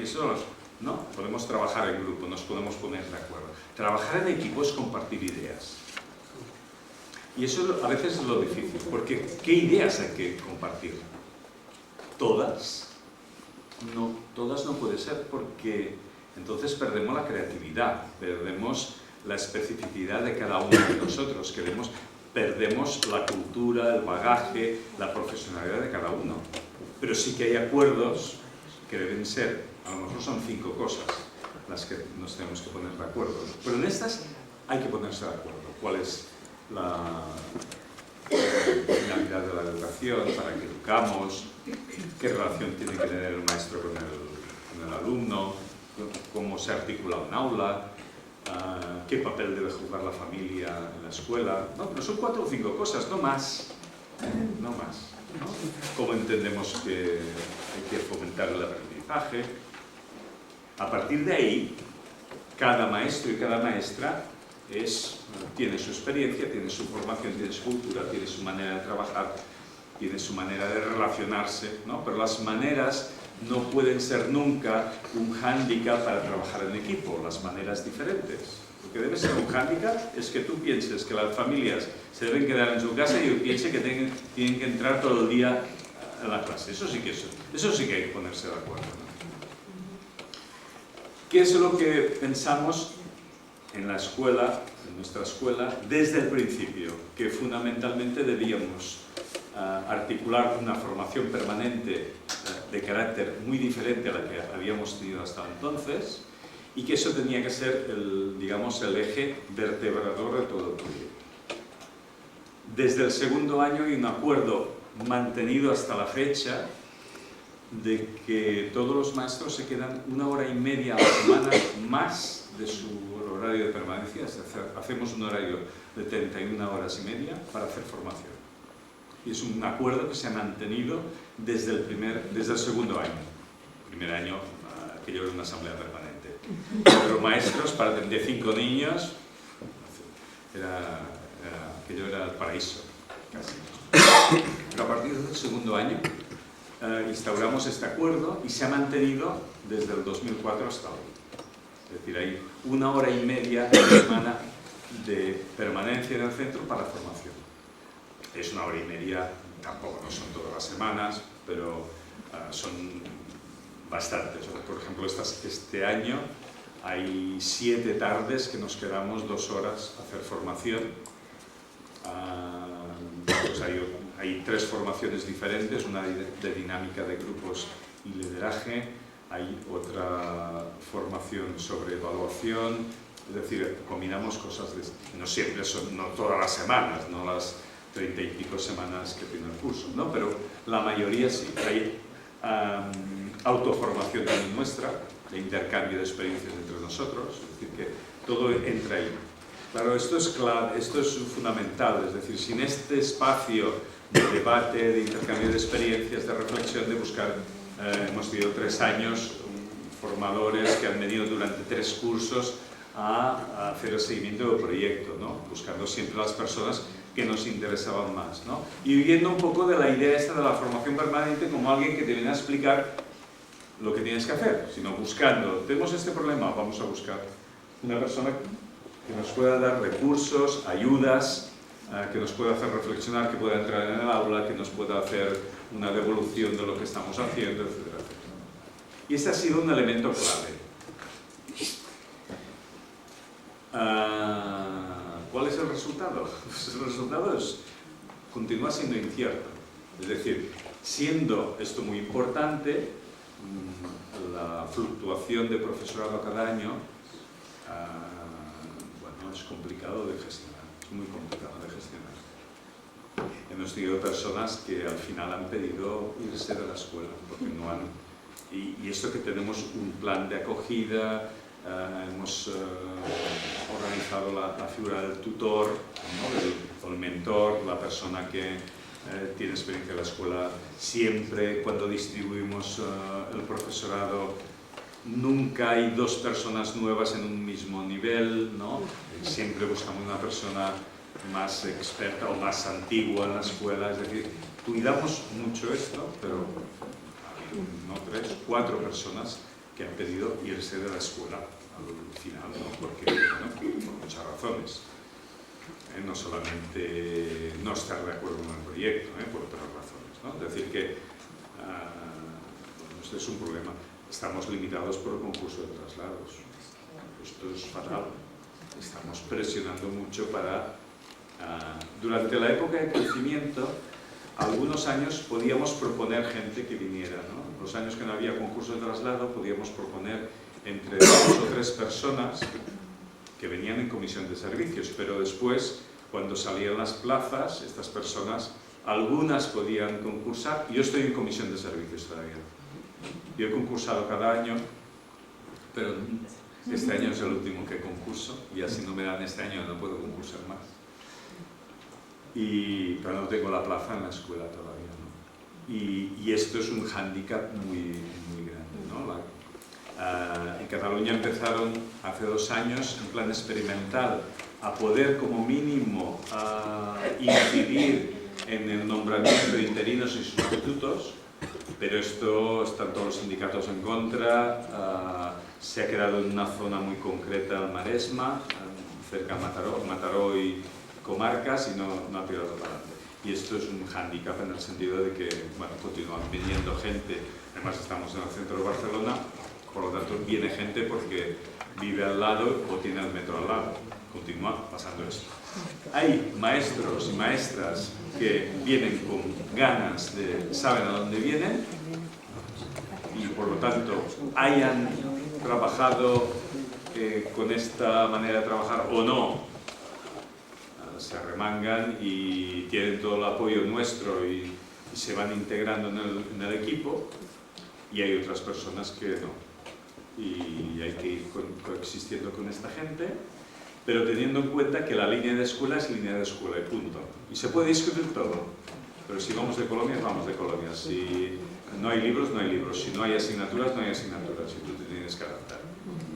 Es decir, que no hay, ahí no hemos cedido, hemos cedido en cosas, pero hay líneas claves que no hemos cedido, ¿no? Y hemos contado, la formación nos ayuda mucho, ¿no? Porque el intercambio, el ayudarse, los paralelos también ayuda, pero bueno, esto es un desgaste muy grande, ¿eh? No os engaño, porque es un desgaste muy grande. Yo siempre he dicho que lo que es peor para la escuela pública y para consolidar proyectos diferentes, la ley de la función pública, que la LOMCE. Lo he dicho por escrito y lo mantengo en cualquier sitio, me discuto con quien sea. La LOMCE al final, y ya está. Ahora, la ley de la función pública, esto es una lacra que tenemos encima de la escuela. Y yo no estoy hablando aquí ahora de liberalizar al máximo y de que todo... No estoy hablando de esto, pero de otras formas. No hay ninguna empresa que quiera trabajar de una forma con más calidad que no pueda mínimamente saber que seleccionar el personal. Es que no hay ninguna. No, yo siempre lo digo a los sindicatos que están, yo me discuto mucho con los sindicatos. Digo, bueno, pues yo voy a proponer que las personas liberadas de los sindicatos sea por orden de lista también. Por número de antigüedad. Las personas que vayan a... Porque la administración siempre dice, no, es que los sindicatos no quieren. La administración igual. Todas las personas que van a trabajar a la administración por número de antigüedad. ¿Por qué?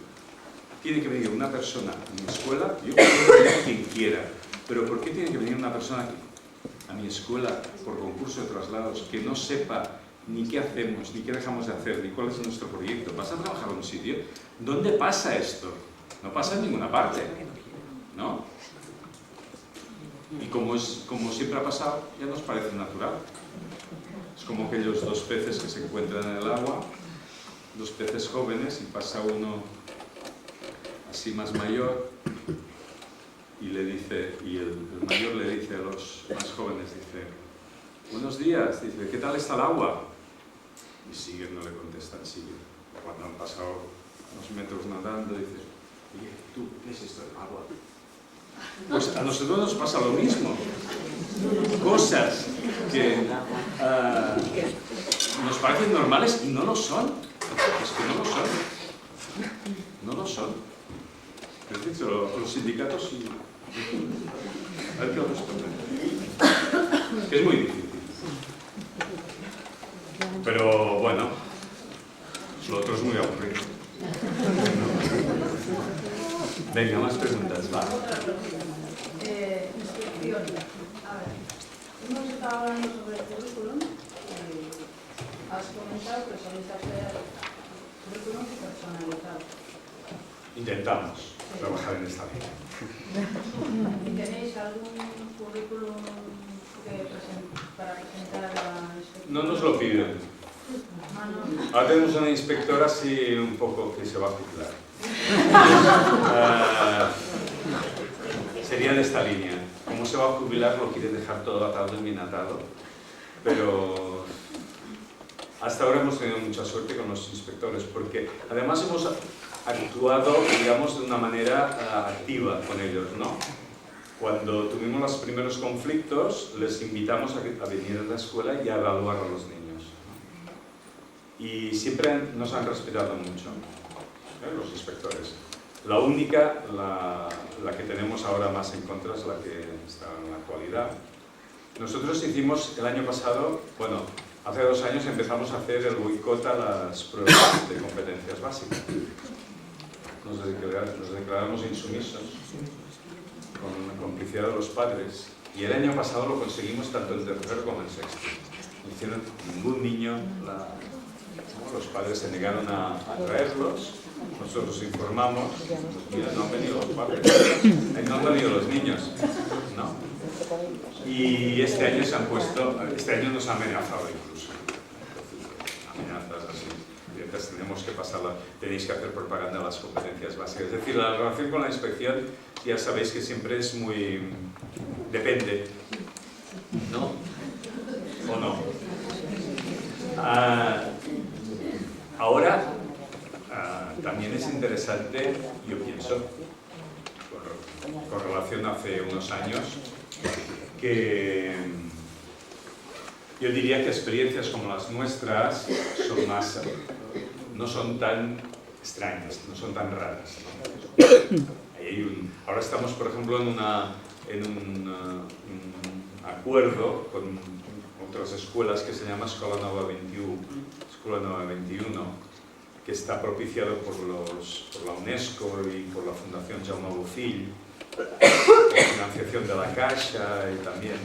Y es intentamos crear una especie de paraguas legal, con acuerdos con parte. La administración, por ejemplo, en Cataluña ahora está muy dividida, muy dividida. Bueno, están pensando en otras cosas. Y el tema de educación pues está muy dividido. O sea, hay gente que, por ejemplo, en la consejería, que trabajaría en una línea de mucha autonomía, y otras personas que están trabajando todavía con esquemas muy antiguos, ¿no? Entonces, la inspección es un reflejo de esto, ¿no? De que... Nos sentimos muy identificadas con el tipo de escuela que has definido, pero nos exigen los currículos con puntos, comas... No, allí no. Pero hay otras exigencias. Ahora, por ejemplo, es curioso porque han cambiado el programa informático. Tenemos un programa que se llama Esfera, y lo que son perversos, ¿no? Los programas informáticos, las aplicaciones. No estoy en contra de la tecnología, habéis visto que siempre voy con tecnología para arriba, para abajo, ¿no? El programa Esfera es muy sutil. Entonces tienes que, porque hasta ahora tenías que entrar las notas, ¿no? Y hasta ahora, con el anterior programa, entrabas las notas, podías inventarte las notas, pero ahora, por ejemplo, te hacen entrar, este año habría que entrar, y por eso el aspecto de la amenaza va por ahí, tienes que entrar las notas de las pruebas de competencias básicas. Si no las entras, tu centro, al final, de forma interna, es calificado con una calificación diferente de si las entrases. Y esta calificación diferente implica que si tú quieres hacer los papeles para cobrar el estadio, tienes que pedir una evaluación de la inspección tuya, que no vale con los méritos que... ¿no? Entonces, una manera de, sutilmente, de obligar... Claro, nuestra oposición a las pruebas de competencias básicas era por dos razones. Una, porque es una prueba impuesta, y segunda, porque es una prueba que hemos analizado y hemos visto que sí que hay cosas interesantes, pero que hay otras cosas que no están recogidas y que, por lo tanto, nos implicaban una movida muy fuerte en la escuela y no nos aportaba ningún elemento nuevo a la evaluación que hacíamos, ¿no? La posición era esta. Pero ahora nos vemos casi obligados a pasarlas porque a mí me da lo mismo que me evalúen el que no, pero hay otra gente que no. Hay gente que, bueno, pues no se puede sentir resistirse a ser evaluada. Entonces, siempre estamos con esta ambivalencia por parte de la administración, aunque, ya os digo, en estos momentos las escuelas como la nuestra no estén en el punto de mira ni de la administración ni de los inspectores, ¿no? Yo siempre pongo el ejemplo que antes nos prohibían, ahora nos toleran. Tampoco nos estimulan mucho, no nos incentivan mucho, pero bueno, como mínimo nos toleran. Es una lucha constante, pero yo pienso que también tiene sentido hacerla y que hay que continuar. Yo creo que el tiempo, Cronos, va a hablar. ¿Me alargo mucho? No, que me gustaría retomar el tema del tiempo. Vale. Y no tanto de cuestiones igual más administrativas o así, ¿no? Sino volver al tiempo. Bueno, primero tengo una pregunta, pero que no importa, prefiero que luego me contestes la segunda, ¿eh? Pero la primera es que me llama la atención cuando has contado cómo planteasteis la escuela que queríais o que pensabais hacer y teníais claro ni libros, ni asignaturas, ni horarios, no sé qué tal. Nunca os planteasteis ni niveles. Esa es una primera pregunta. Y la segunda, a ver, quiero... A ver si soy capaz de decirlo bien. Cuando has comentado un par de ejemplos de cómo trabajáis, uno ha sido el de electricidad y otro el de los supermercados y los precios de las ofertas engañosas y todo esto, ¿no?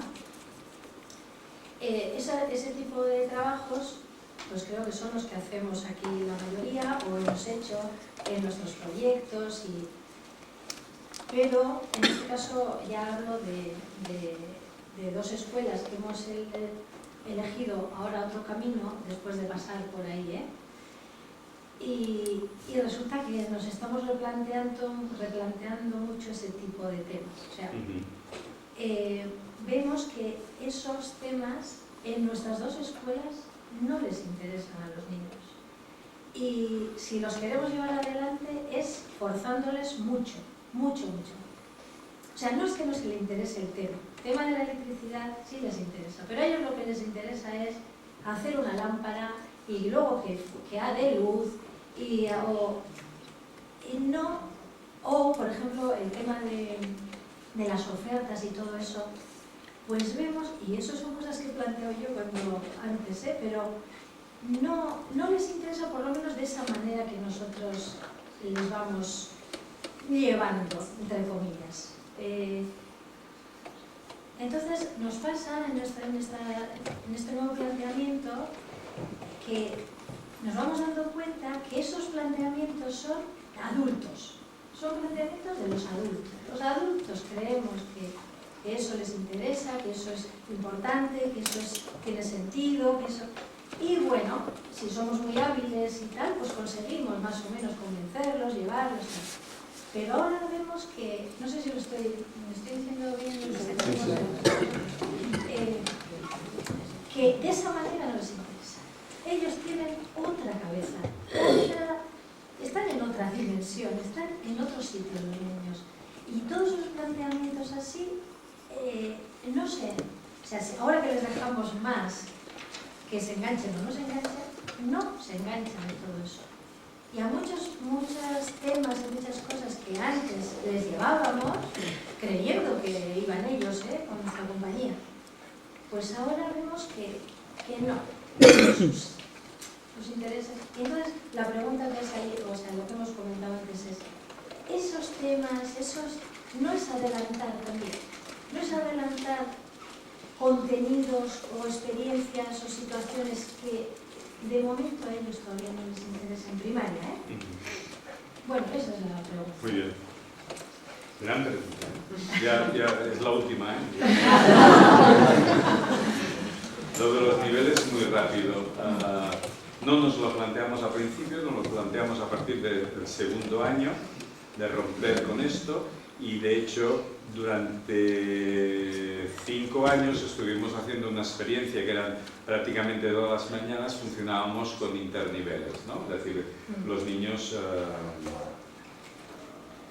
mezclados desde P3 hasta segundo.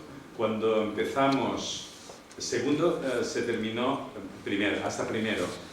Cuando empezamos segundo, cambiamos de edificio, fuimos al edificio que habían construido la escuela, estábamos en Barracones, fuimos al edificio definitivo y por la llegada de nuevos maestros tuvimos que echar para atrás, ¿no? Es decir, que fue una decisión que, bueno, son decisiones que tienes que tomar a veces, no decir 2 pasos atrás y un paso adelante y 2 pasos atrás, ¿no? Pues eso. 2 pasos atrás y volvemos a retomar porque valoramos que eran más importantes otras cosas. De hecho, el espacio nuevo nos condicionaba mucho.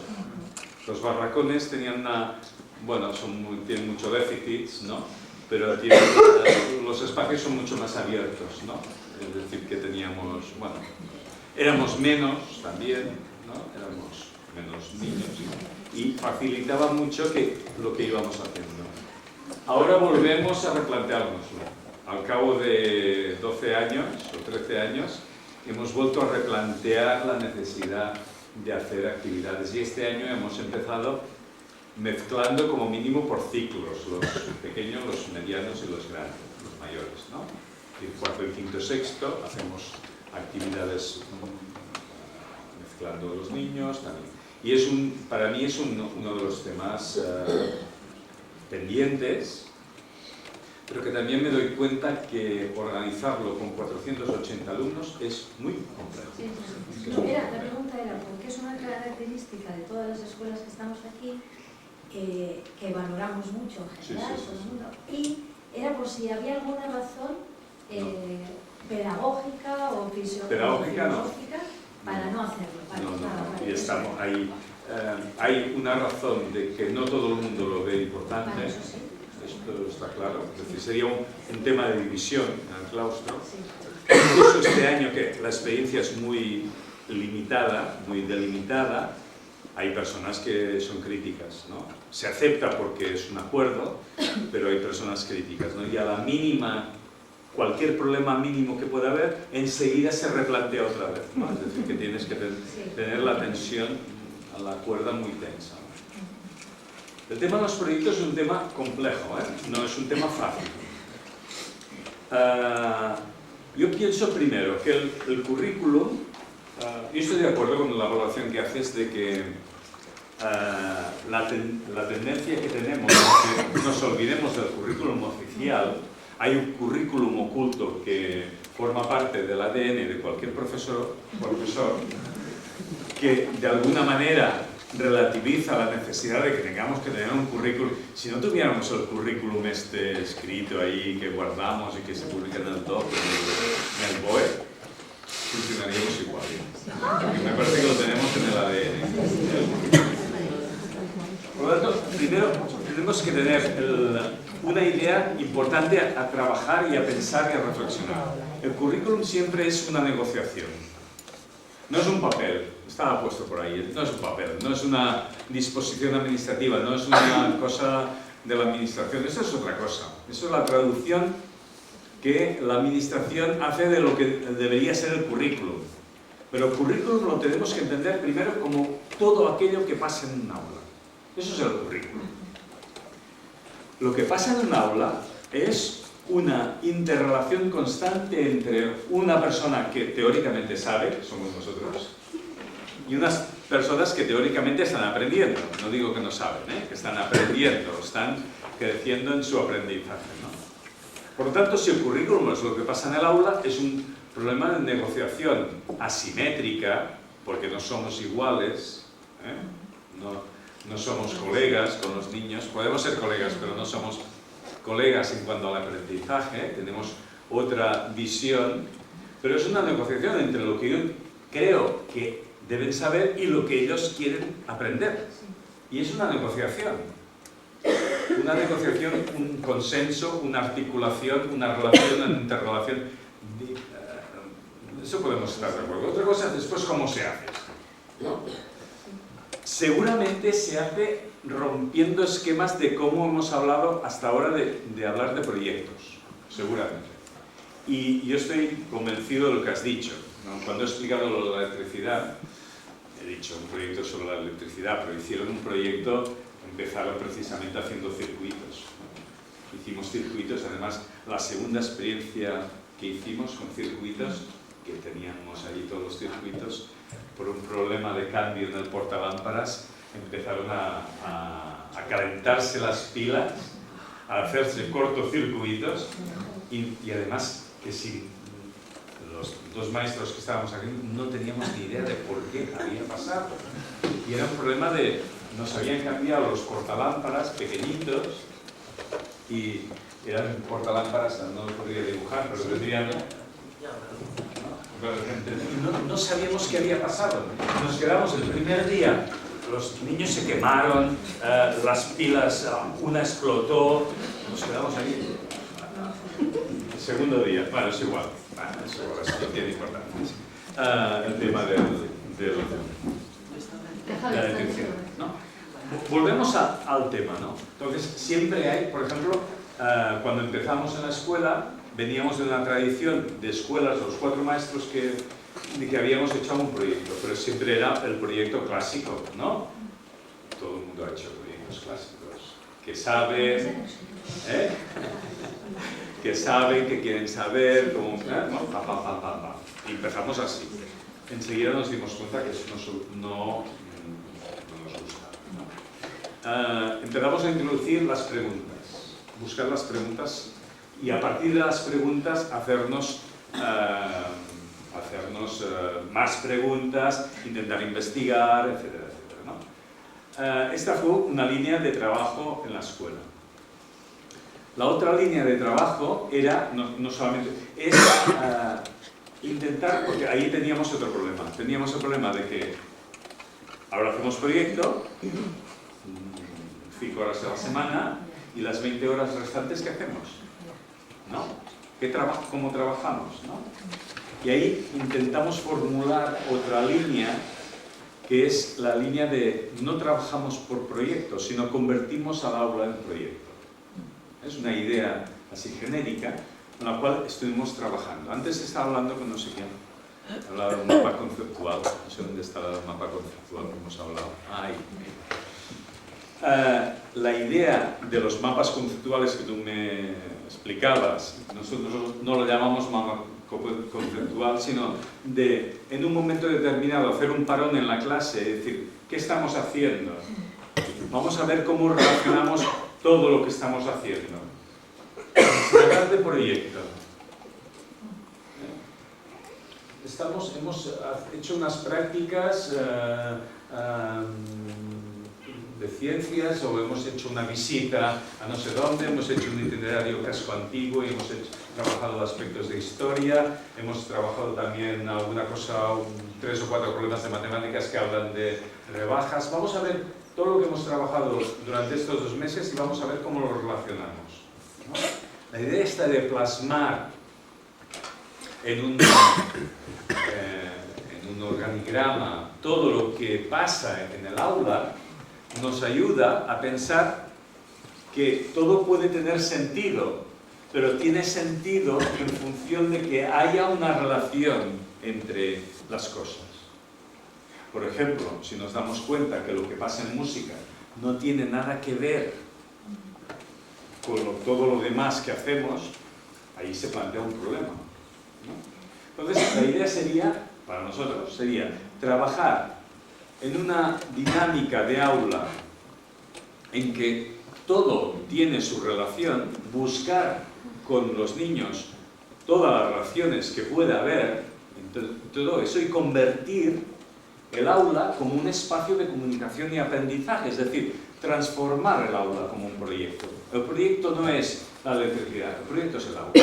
El proyecto es entrar en un sitio con ganas de aprender y saber que desde las 9 que entro hasta las 5 todo tiene algún sentido, todo puede estar de alguna manera relacionado, todo tiene alguna finalidad y en este entrar en este espacio buscar cuál es el lugar de los intereses de cada uno de ellos, que pasa fundamentalmente por cosas manipulativas, cosas experimentales, cosas tecnológicas y seguramente no pasa por ninguno de los grandes temas que nosotros tenemos, ¿no? en mente.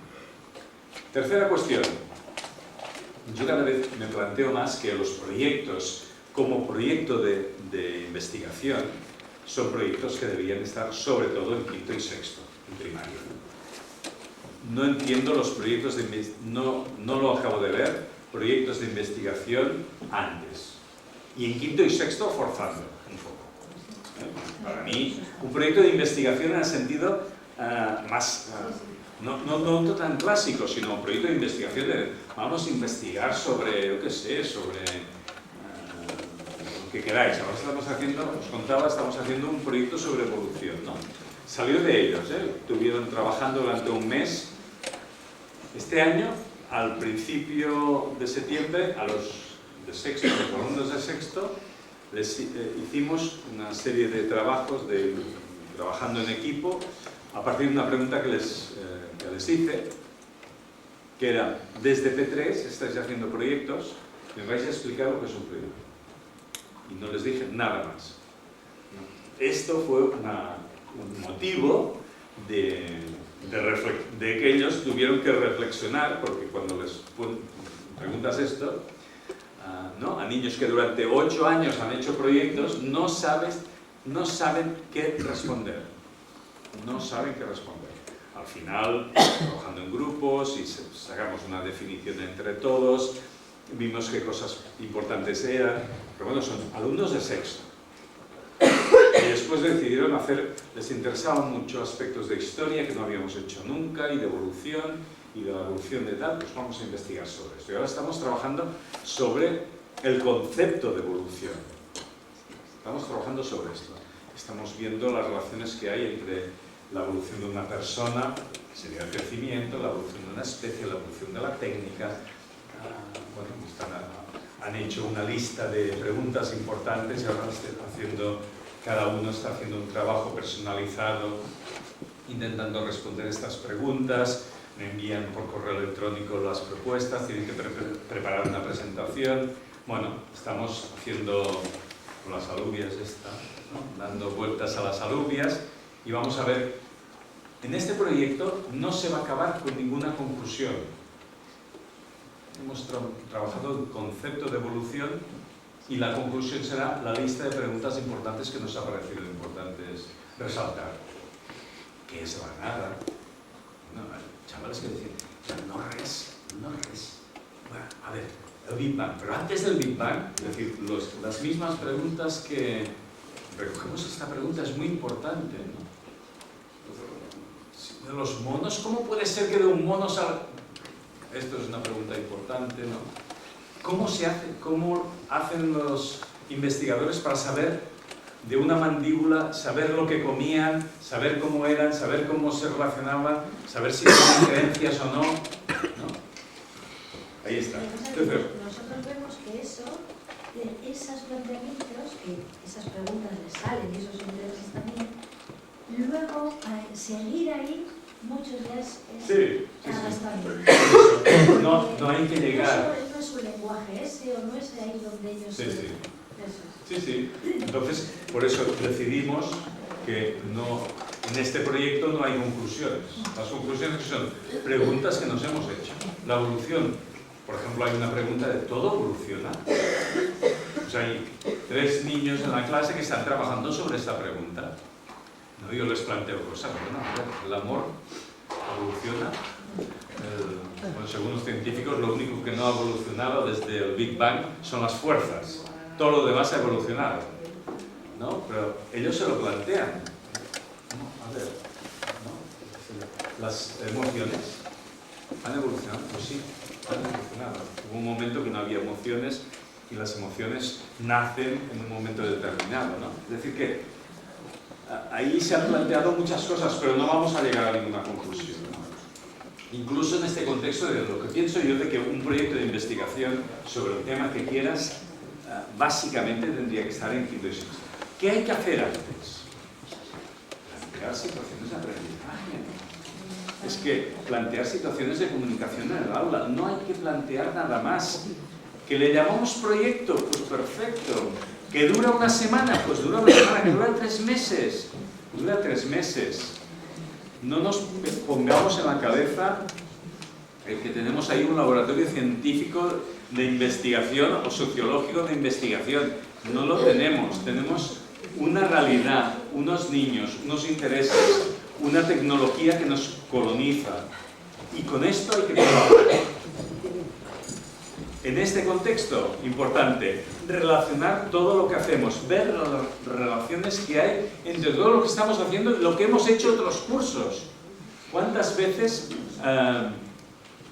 somos capaces de relacionar cosas que están trabajando otros ahora con cosas que trabajaron o que les preocupaba hace 2 años o hace 3 años, con su propia evolución, con su propia manera de entender lo que aprenden? ¿Cuántas veces hacemos con ellos reflexión metacognitiva de por qué estamos trabajando esto? ¿Para qué estamos trabajando esto? ¿Qué sentido tiene con nosotros? ¿No? Eso es lo importante. Lo importante es que los niños entiendan que cuando entran en el lugar donde entran, en el espacio educativo, en el espacio escolar, están entrando en un lugar en donde van a aprender, donde van a comunicarse con otros y donde van a relacionar cosas de las que pasan fuera con las que pasan ahí dentro. Todo, por ejemplo, ahora la idea esta de la escuela inversa, he dicho que habéis oído hablar de la escuela inversa, Flipper Classroom, ¿no? Que hay cursillos para Flipper Classroom. Bueno, la idea, ¿cuál es? El conocimiento está fuera y por lo tanto el conocimiento ha dejado de estar en la escuela. El conocimiento está fuera de la escuela. Una escuela que piense todavía que el esquema es en la escuela se da el conocimiento y después fuera hace las actividades, se está equivocando. El conocimiento está fuera. Por lo tanto, esto nos implica, sobre todo, esto lo inventaron los americanos que tenían mucho, ¿cómo se llama? Tiempo No.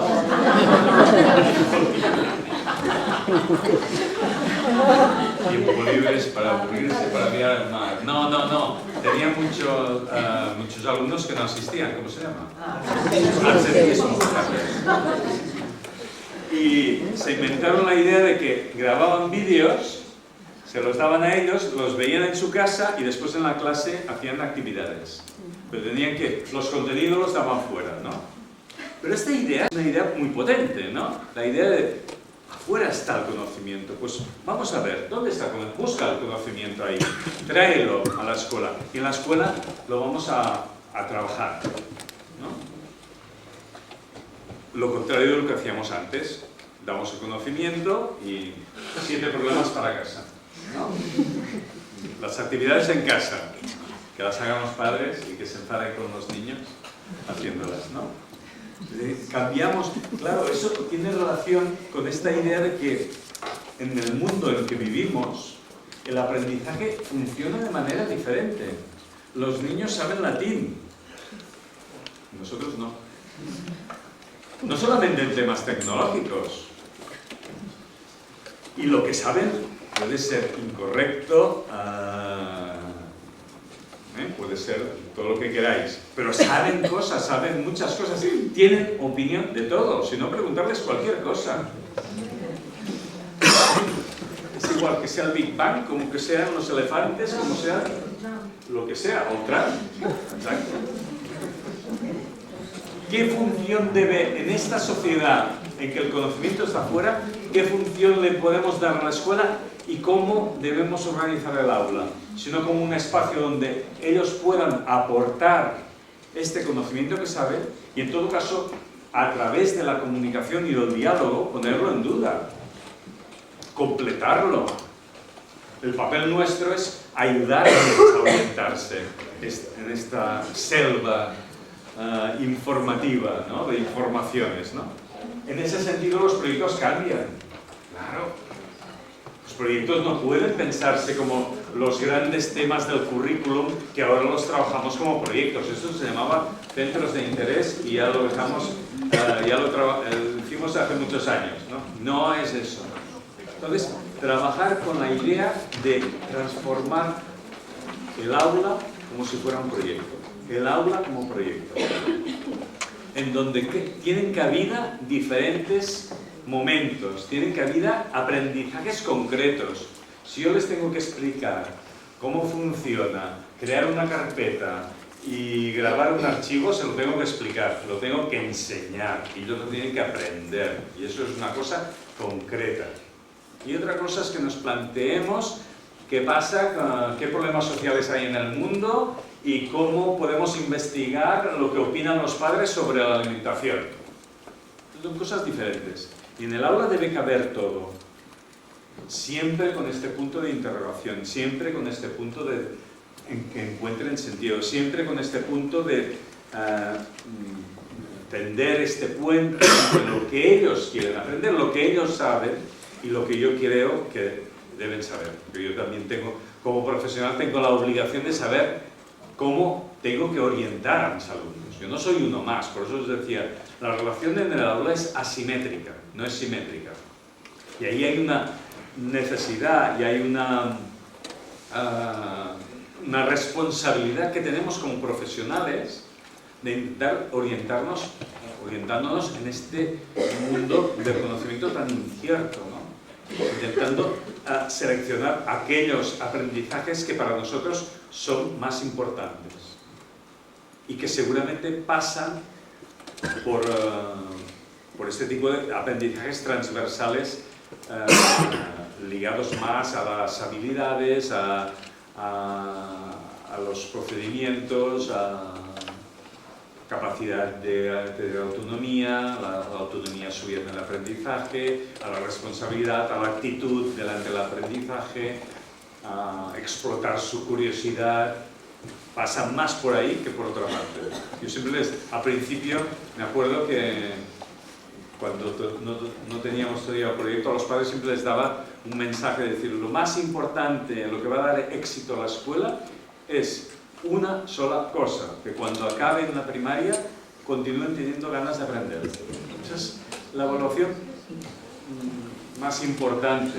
Conseguir esto es conseguirlo no con esquemas rígidos ni de proyectos ni de nada. Los maestros tenemos la tendencia siempre a convertir las rutinas en cosas muy rígidas. Inventamos una cosa que tiene mucha creatividad y a cabo de 2 o 3 años ya lo rutinizamos. Tenemos una experiencia que es majísima en la escuela, que es introducir las noticias, la lectura del periódico y las noticias en el aula, desde tercero hasta sexto, ¿no? tienen que escoger por turnos, van escogiendo noticias y las debatimos una a la semana, desde tercero a sexto, una noticia a la semana. Es una actividad de una creatividad fantástica, ¿no? Porque primero aprenden a exponer la noticia, aprenden a preparárselo. A los de quinto y sexto ya buscan otras informaciones, a lo mejor buscan un vídeo sobre la noticia. En sexto tienen que buscar, son por parejas, tienen que buscar una información, la misma información en 2 periódicos, ¿no? Da una creatividad, pero bueno, hemos tenido que parar 2 o 3 veces, porque es una actividad que hacemos desde hace 7 o 8 años, pararnos porque se había convertido en una cosa aburrida, ¿no?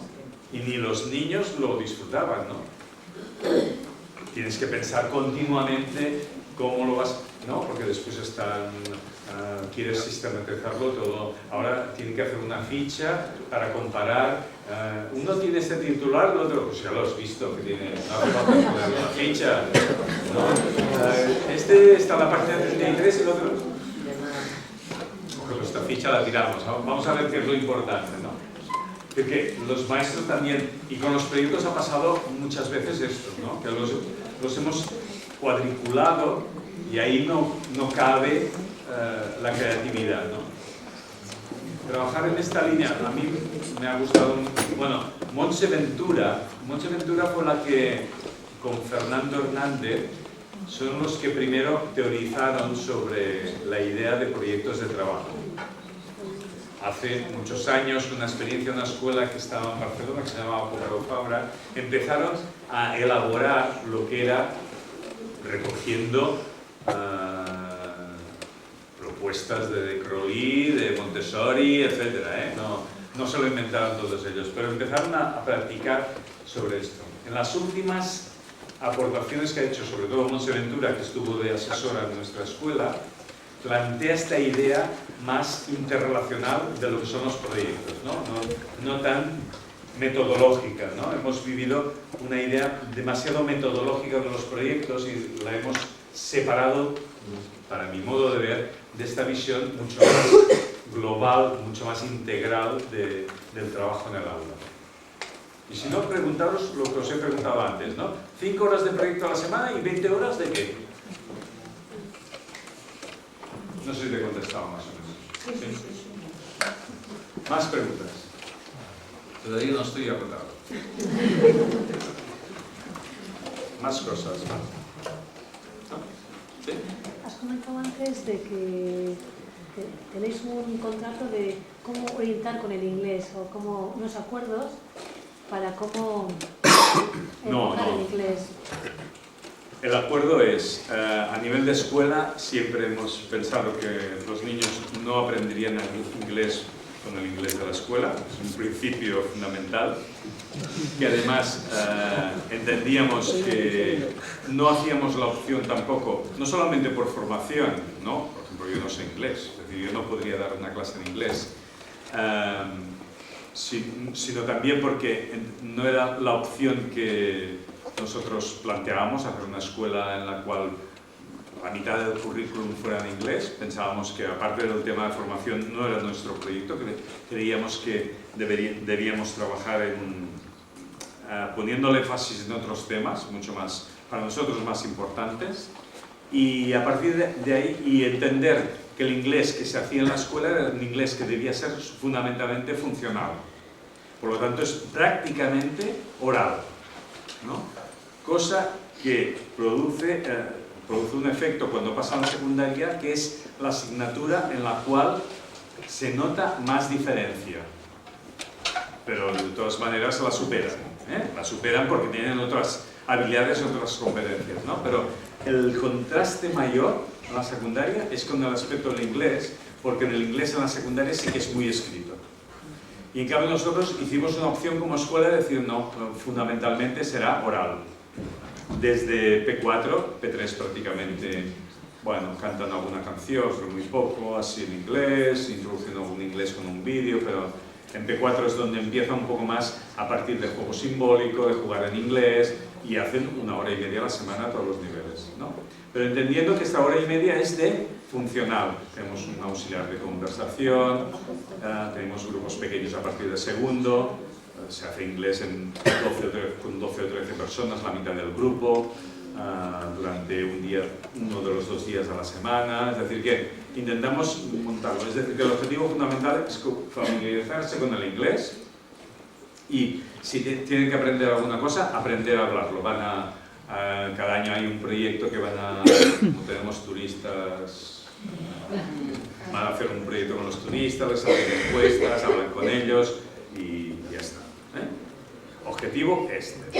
Entonces, la única cosa que cambiamos es que al principio, con el tema extraescolares, intentamos que la mayoría de todas las extraescolares fueran de tipo cultural y deportivo, y punto. Y por lo tanto, en inglés, al principio teníamos presión por el inglés y la informática. Es curioso porque la informática ya no presiona a nadie, porque los niños ya saben más que los padres. Por eso, aparte de más. Ahora nadie pregunta a la informática, pero el inglés continúa, ¿no? Entonces, teníamos un acuerdo de no hacer extraescolares de ningún tema curricular. Se entendía que el inglés era el curricular. Y eso fue lo único que modificamos. Ahora hay actividades extraescolares que aquí en mi familia son bastante desastrosas, porque tampoco no se habla mucho en inglés, que son en inglés. Ese es el único acuerdo que conseguimos, porque los padres querían... A ver, se daban cuenta primero que no podíamos hacer más horas, que el esfuerzo que hacíamos ya de hacer inglés en grupos pequeños, a partir de tener un auxiliar, tenemos 2 profesoras de inglés y un auxiliar de conversación. Ya les convencimos de que la opción de escuela era ese el proyecto y cedimos en este acuerdo del tema de las extraescolares, de que pudiera haber algunas extraescolares de plástica, música, no sé qué más hay, que son en inglés. Pero no tienen tampoco no aprenden inglés con estas extraescolares, porque además los oyes y hablan inglés, hablan catalán y hablan... Los padres están tranquilos porque se apuntan a una actividad de inglés. Pero es que los padres son los padres. Y nosotros como padres somos nosotros como padres. ¿Qué más? Tiempo, más tiempo. ¿No hay tiempo? ¿No hay preguntas sobre el tiempo? Tiempo. No, yo sobre el tiempo no. La información que se les da a las familias de sus hijos y de sus hijas es muy abierta. Sí, son informes. Son informes abiertos. Informes abiertos. Los años estos que nos han obligado a poner notas, solamente dábamos notas en el último informe de final de ciclo. El año pasado ya tuvimos que dar notas numéricas o no numéricas, igual, cuantitativas, ya en todos los cursos, y lo dábamos en el último informe. No poníamos por imperativo legal, damos estas notas, pero se notaba más o menos que iba por ahí. Y ahora lo estamos replanteando. Ahora han cambiado otra vez el sistema de evaluación. Sistema de evaluación no, porque continúa siendo un sistema de evaluación cuantitativo, lo que nos exige el departamento, ¿no? El departamento de enseñamiento. Pero es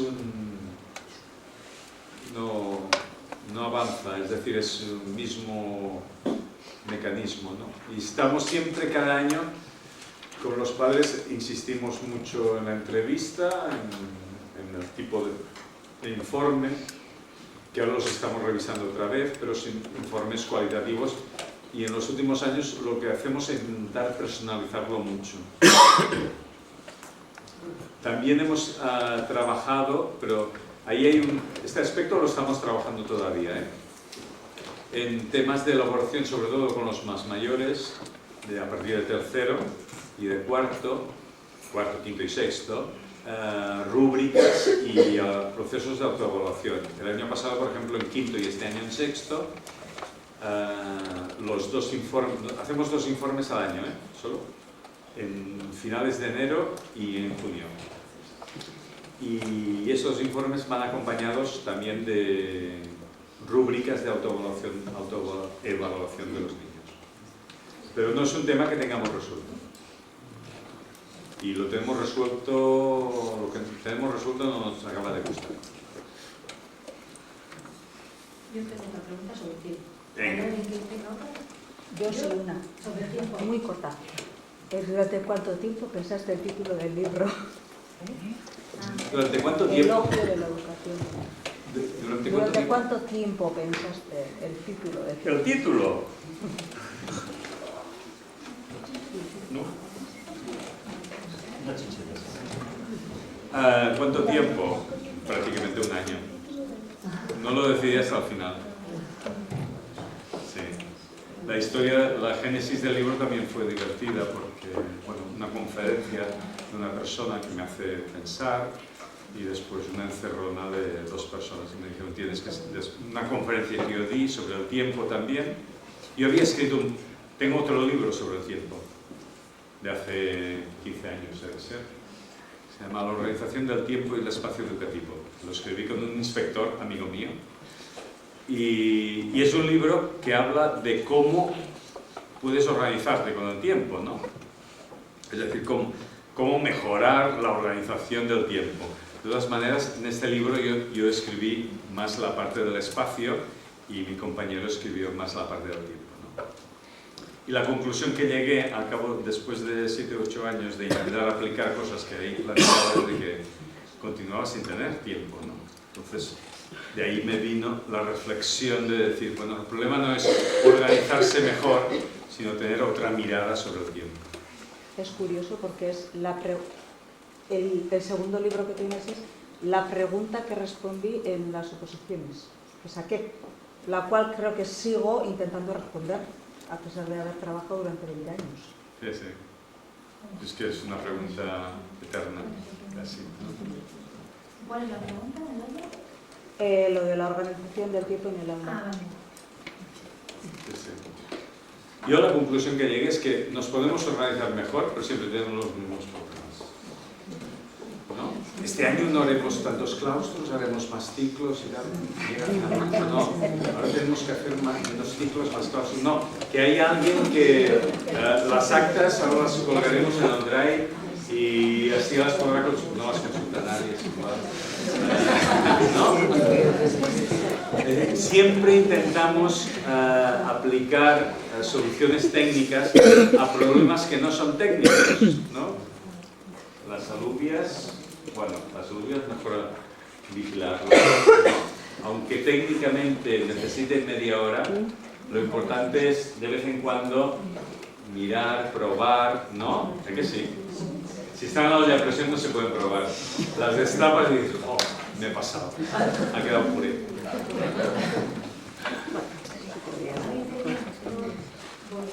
Pero tenía alguien, ¿no? Una pregunta sobre el tiempo por aquí.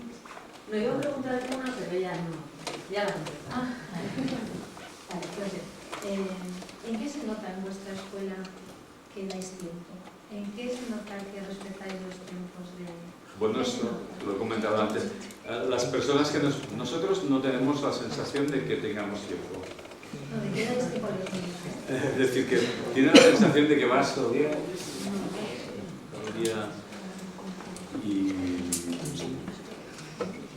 y además es objeto de comentarios irónicos. No llegan a burlas, pero bueno. La escuela de San Domènec, déjala estar, que calenta no tiene nada. Pero la gente que viene sí que nota una autonomía muy grande de los chavales en la circulación, una tranquilidad muy grande en las aulas y un cierto clima de mucha tranquilidad y mucho trabajo. Eso es lo que cuando viene gente a visitarnos, hacemos 2 jornadas al año de puertas abiertas para maestros y vienen cada año pues, 30, 40 en cada jornada y están toda la mañana dando vueltas y viendo las clases. Y siempre el retorno que nos hace es este. Yo diría que este es y después que lo que nos llega a través de los alumnos. Yo pienso que también es una idea de que, por ejemplo, ahora que estamos en sexto, quieras o no, en sexto hay más presión, ¿no? Y ¡Ey! Tranquilo, ¿no? Joan, tranquilo, ¿eh? Tenemos muchos deberes, ¿eh? No pongas otra cosa porque ya tenemos que buscar la información de aquello y tenemos que terminar aquella otra cosa que tenemos que buscar. No nos pongas, no. Es decir, que lo notas cuando ellos, en un momento en que, bueno, vas terminando cosas, el nivel de exigencia es mayor y está pensado de manera, no es una cosa espontánea y no es una cosa porque nos presione nadie, ¿no? Sino porque ves que además, pues en sexto, tienes que... Nosotros trabajamos con pocos deberes, ¿no? Pero con pocas actividades, al principio las llamábamos actividades educativas fuera del ámbito escolar, para no decir deberes. Trabajamos con pocos deberes, ¿no? Y además pensando muy bien qué tipo de deberes van a hacer, ¿no? Pero naturalmente en sexto consideras que no es lo mismo que cuando están en primero, que no tienen prácticamente nada que hacer, ¿no? En casa, ¿no? En sexto les puedes pedir más cosas. Este año, por ejemplo, nos comunicamos mucho por correo electrónico, a ellos les gusta mucho y te envían, ¿no? Pues ahora tienen que pensar una exposición que tienen que hacer, pues me tienen que enviar a mí el esquema por correo electrónico, yo les contesto, es decir que... Y hay una cierta presión, ¿no? Entonces, la devolución que nos hacen ellos es decir, no aprietes tanto. ¿Cómo no aprietes tanto? Porque vivir sin trabajar es mejor que vivir trabajando. No os quepa la menor duda, ¿eh? Es decir, entre hacer y no hacer, siempre es mejor no hacer. Siempre. ¿O no? Hombre, yo podría estar no en la playa, no, pero he venido aquí a hacer. ¿Y en qué más se nota con los ritmos muy dispares? Vosotros que tenéis niveles. Sí, sí. Bueno, ahí también yo pienso que también es una de las preguntas que hacíais, ¿no? El tema de la hipótesis que nosotros trabajábamos es que frenar el ritmo de aprendizaje no solamente es positivo para los que tienen un ritmo de aprendizaje más lento, sino que es positivo para todos, ¿no?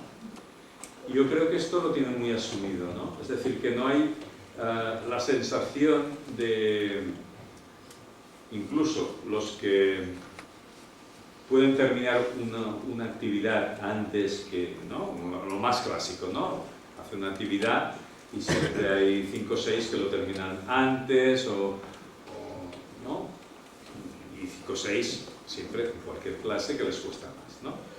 La idea de compartir y de hacer de que el aula sea un lugar para compartir ritmos diferentes, yo creo que da valor tanto a los que van más despacio y que pueden ser ayudados por los que van más deprisa, como a replantearse por qué estos niños van tan deprisa. Por ejemplo, con temas de matemáticas, así de cálculo, lo que os he explicado antes del ejemplo aquel famoso, si un observador lo mira desde fuera, puede llegar a la conclusión de que el que ha ido muy rápido porque sabe dividir, claro, una división es muy rápida, incluso, ¿no? Puede ser muy rápida, ¿no? Sabe más o tiene un ritmo mayor que el otro, pero ahí no hay una diferencia de ritmos, hay una diferencia de comprensión, ¿no?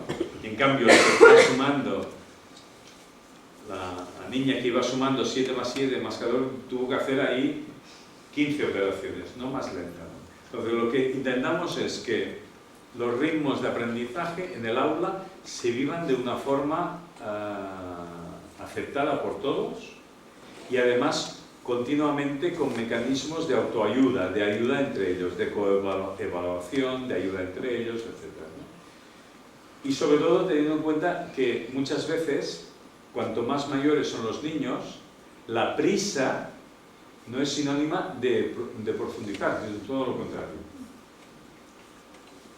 Hace 3 semanas teníamos un trabajo a partir de una de estas ofertas que os decía, ¿no? Tenía unas fotografías de Carrefour de una oferta de latas de Coca-Cola. Y tenía la oferta, tenía el precio de la lata de Coca-Cola sola, el precio de un pack de 12 y un pack de 24. Y les puse las 3 fotografías y una sola pregunta, me parece que era, no sé qué pregunta les puse ahí. Es una actividad que tenían que hacer en casa, pensarla en casa y después la trabajábamos en el aula, ¿no? Le puse una pregunta de ¿qué pasa aquí? ¿Qué pasa aquí? Sí, solamente esta pregunta. Y ellos tenían que contestar, tenían que investigar, ¿no? Bueno, el tema estaba en que salía más a cuenta comprar 24 latas solas que no el pack de 24. Sería más caro comprar el pack de 24. Pero así, de entrada, no, el precio pues parecía que era más barato, pero claro, 24... Y respondieron, bueno, trajeron las hojas, algunos con cálculos, otros con explicaciones, una cosa curiosa que os digo al final. Otros con explicaciones, entonces lo trabajamos en clase y después reconstruimos el problema, ¿no? Intentando que todo el mundo no solamente hiciera los cálculos, los que habían hecho solamente los cálculos también explicaran, argumentaran, dijeran cosas, comunicaran alguna cosa por escrito, ¿no? Qué es lo que habían pensado, qué conclusiones habían llegado, etc., ¿no? Desde los que sabían calcular muy bien lo habían resuelto enseguida, algunos lo habían resuelto mal porque se habían equivocado en el cálculo, pero como no estaba explicado no sabíamos dónde estaba el fallo, ¿no? Los que habían intentado argumentar, algunos lo tenían bien, el final, y otros habían llegado a conclusiones equivocadas. Pero allí estaba el proceso argumentado y podías explicarlo mejor, podías trabajarlo mejor, ¿no? ¿Cuál es el proceso que hicimos? Pues intentar reconstruir después de comentar todas las soluciones que habíamos encontrado, reconstruir el problema. El problema se trata de una publicidad engañosa, nos están engañando, nos están diciendo esto, pues vamos a explicarlo. Vamos a explicar por qué hemos hecho estos cálculos, cómo es que, ¿no? Los cálculos, ¿para qué nos sirven? Para saber que el precio por litro en este caso es mayor y en este caso es menor, que el precio por unidad en este caso es este, ¿no? Y lo tienes que explicar. Ahí hay ritmos diferentes. Curiosamente, el paréntesis que os he dicho antes, curiosamente, los que argumentan y los que explican más son las niñas. Y los niños, curiosamente, saben calcular mejor y teóricamente se les da mejor las matemáticas, pero ni argumentan ni explican. Les dije al final de todo, les dije este comentario. Digo, bueno, yo me quedé muy sorprendido porque, hombre, en general las niñas lo habéis argumentado muy bien y los niños, bueno, la que dije, esto va contra tuya, esto, bueno, te estás tirando piedras ahí, ¿no? Es decir, que no, y eso es verdad, no sé si os pasa a vosotros, si tenéis niños mayores, si hay diferencias, pero yo cada vez veo más diferencias, cosas que había observado con sobrinos que tengo mayores y sobrinas y que me comentaba gente de la universidad que las niñas las niñas se van a comer el mundo, que los niños están ahí, no sé si es esta edad, pero partiendo a pasar una mosca. No sé qué hemos hecho. Pasar el tiempo. Sí. No, pero a la hora de argumentar, de explicar con diferencia, argumenta y se explica. Entonces, los ritmos también dependen de muchas cosas, ¿no? Y a veces no solamente es ritmo respecto a las capacidades, sino en cuanto les plantea situaciones en las cuales las capacidades más mecánicas no son tan importantes, te encuentras con resultados muy diferentes. Estamos pensando sobre todo en una escuela en que la respuesta es muy importante y la respuesta mecánica en determinados procesos, tanto sean, es igual, lingüísticos como más científicos o más matemáticos. Era como muy importante, ¿no? Y ahí se valoraba unas determinadas habilidades. Entonces, valorar también otras cosas nos lleva a replantear ritmos y a replantear los procesos y a replantear también la evaluación sobre los procesos. No evaluamos solamente porque sean... yo siempre les digo, ¿no? Si hago un comentario debajo de cualquier actividad, ¿no? Si han argumentado, han explicado, han razonado, han calculado y al final se han equivocado, bueno, pues esto es la vida, te equivocas, pues vamos a ver dónde te has equivocado, pero tú has argumentado, pues eso es lo importante. Has razonado, has explicado, has comunicado y has calculado. Bueno, te has equivocado en esta coma. Bueno, el próximo día lo compruebas con la calculadora y verás cómo te has equivocado. Pero lo demás es lo importante. Las pruebas de competencias básicas que están evaluando. La respuesta, punto. Lo que piensa el niño es lo mismo, es igual. A lo mejor lo que piensa el niño es interesante, ¿no? El tiempo hay que analizarlo con la otra mirada, ¿no? No la mirada del final, del resultado, del acierto, ¿no? El tiempo fundamental es el tiempo en el cual aprendemos. Y el tiempo en el cual aprendemos es el tiempo en que nos equivocamos, el tiempo del error, el tiempo de reescribir lo que he escrito, de releer lo que he escrito, de intentar compartirlo con otros. Y eso es un tiempo que a veces pensamos que es un tiempo que es perdido, pero es un tiempo fundamental. Ese es el que socialmente no se habéis visto. Porque has estado en clase perdiendo el tiempo. Porque no has producido. Exacto. Ya son las 3. Adiós. No, adiós no, que queda un regalito para la final. Lo siento que me haya alargado tanto. Bueno. Tenéis, os dejo aquí y después ya lo veréis. Está el poema de Galeano.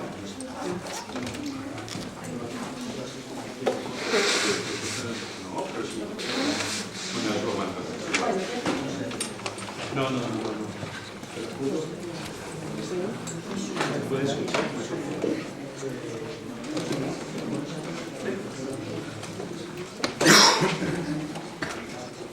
Os regalo una canción. No es mía, yo no canto.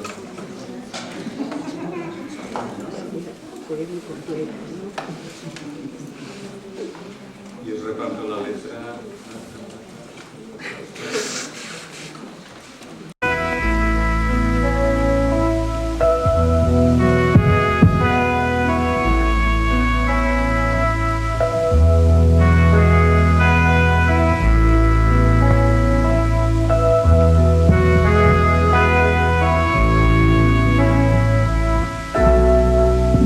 Per construir un vell somni, el primer que cal és estar despert i m'aferma per dur les brides i fer-se un projecte a mida, comptant que tot s'encongeix, materials de primera, amples i profunds els seus fonaments, a prova de malentesos, compromisos, interessos i accidents, orientat al sud i protegit als vents. Res no cura les ferides com un vell somni. Qui és que no arrisca la vida per un vell somni? Què seria de nosaltres sense un vell somni? Què en faríem del dia i de la nit?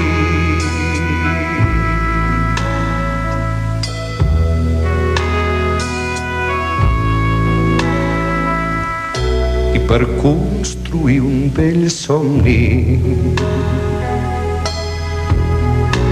cal posar-s'hi a plena dedicació.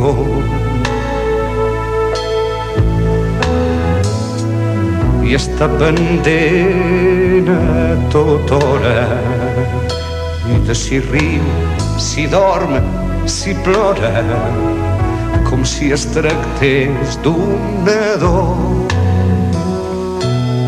I pel bé de l'empresa és indispensable estar assabentat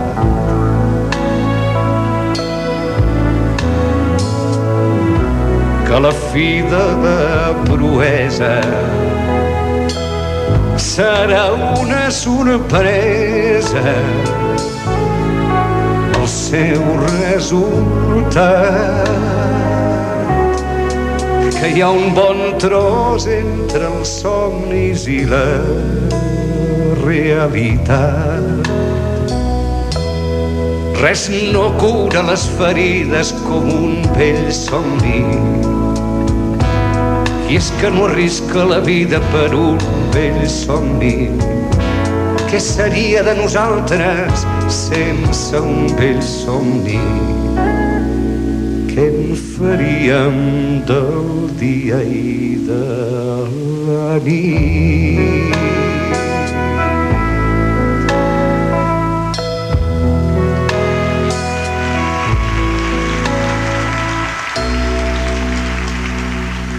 Falta el més important. Per construir un vell somni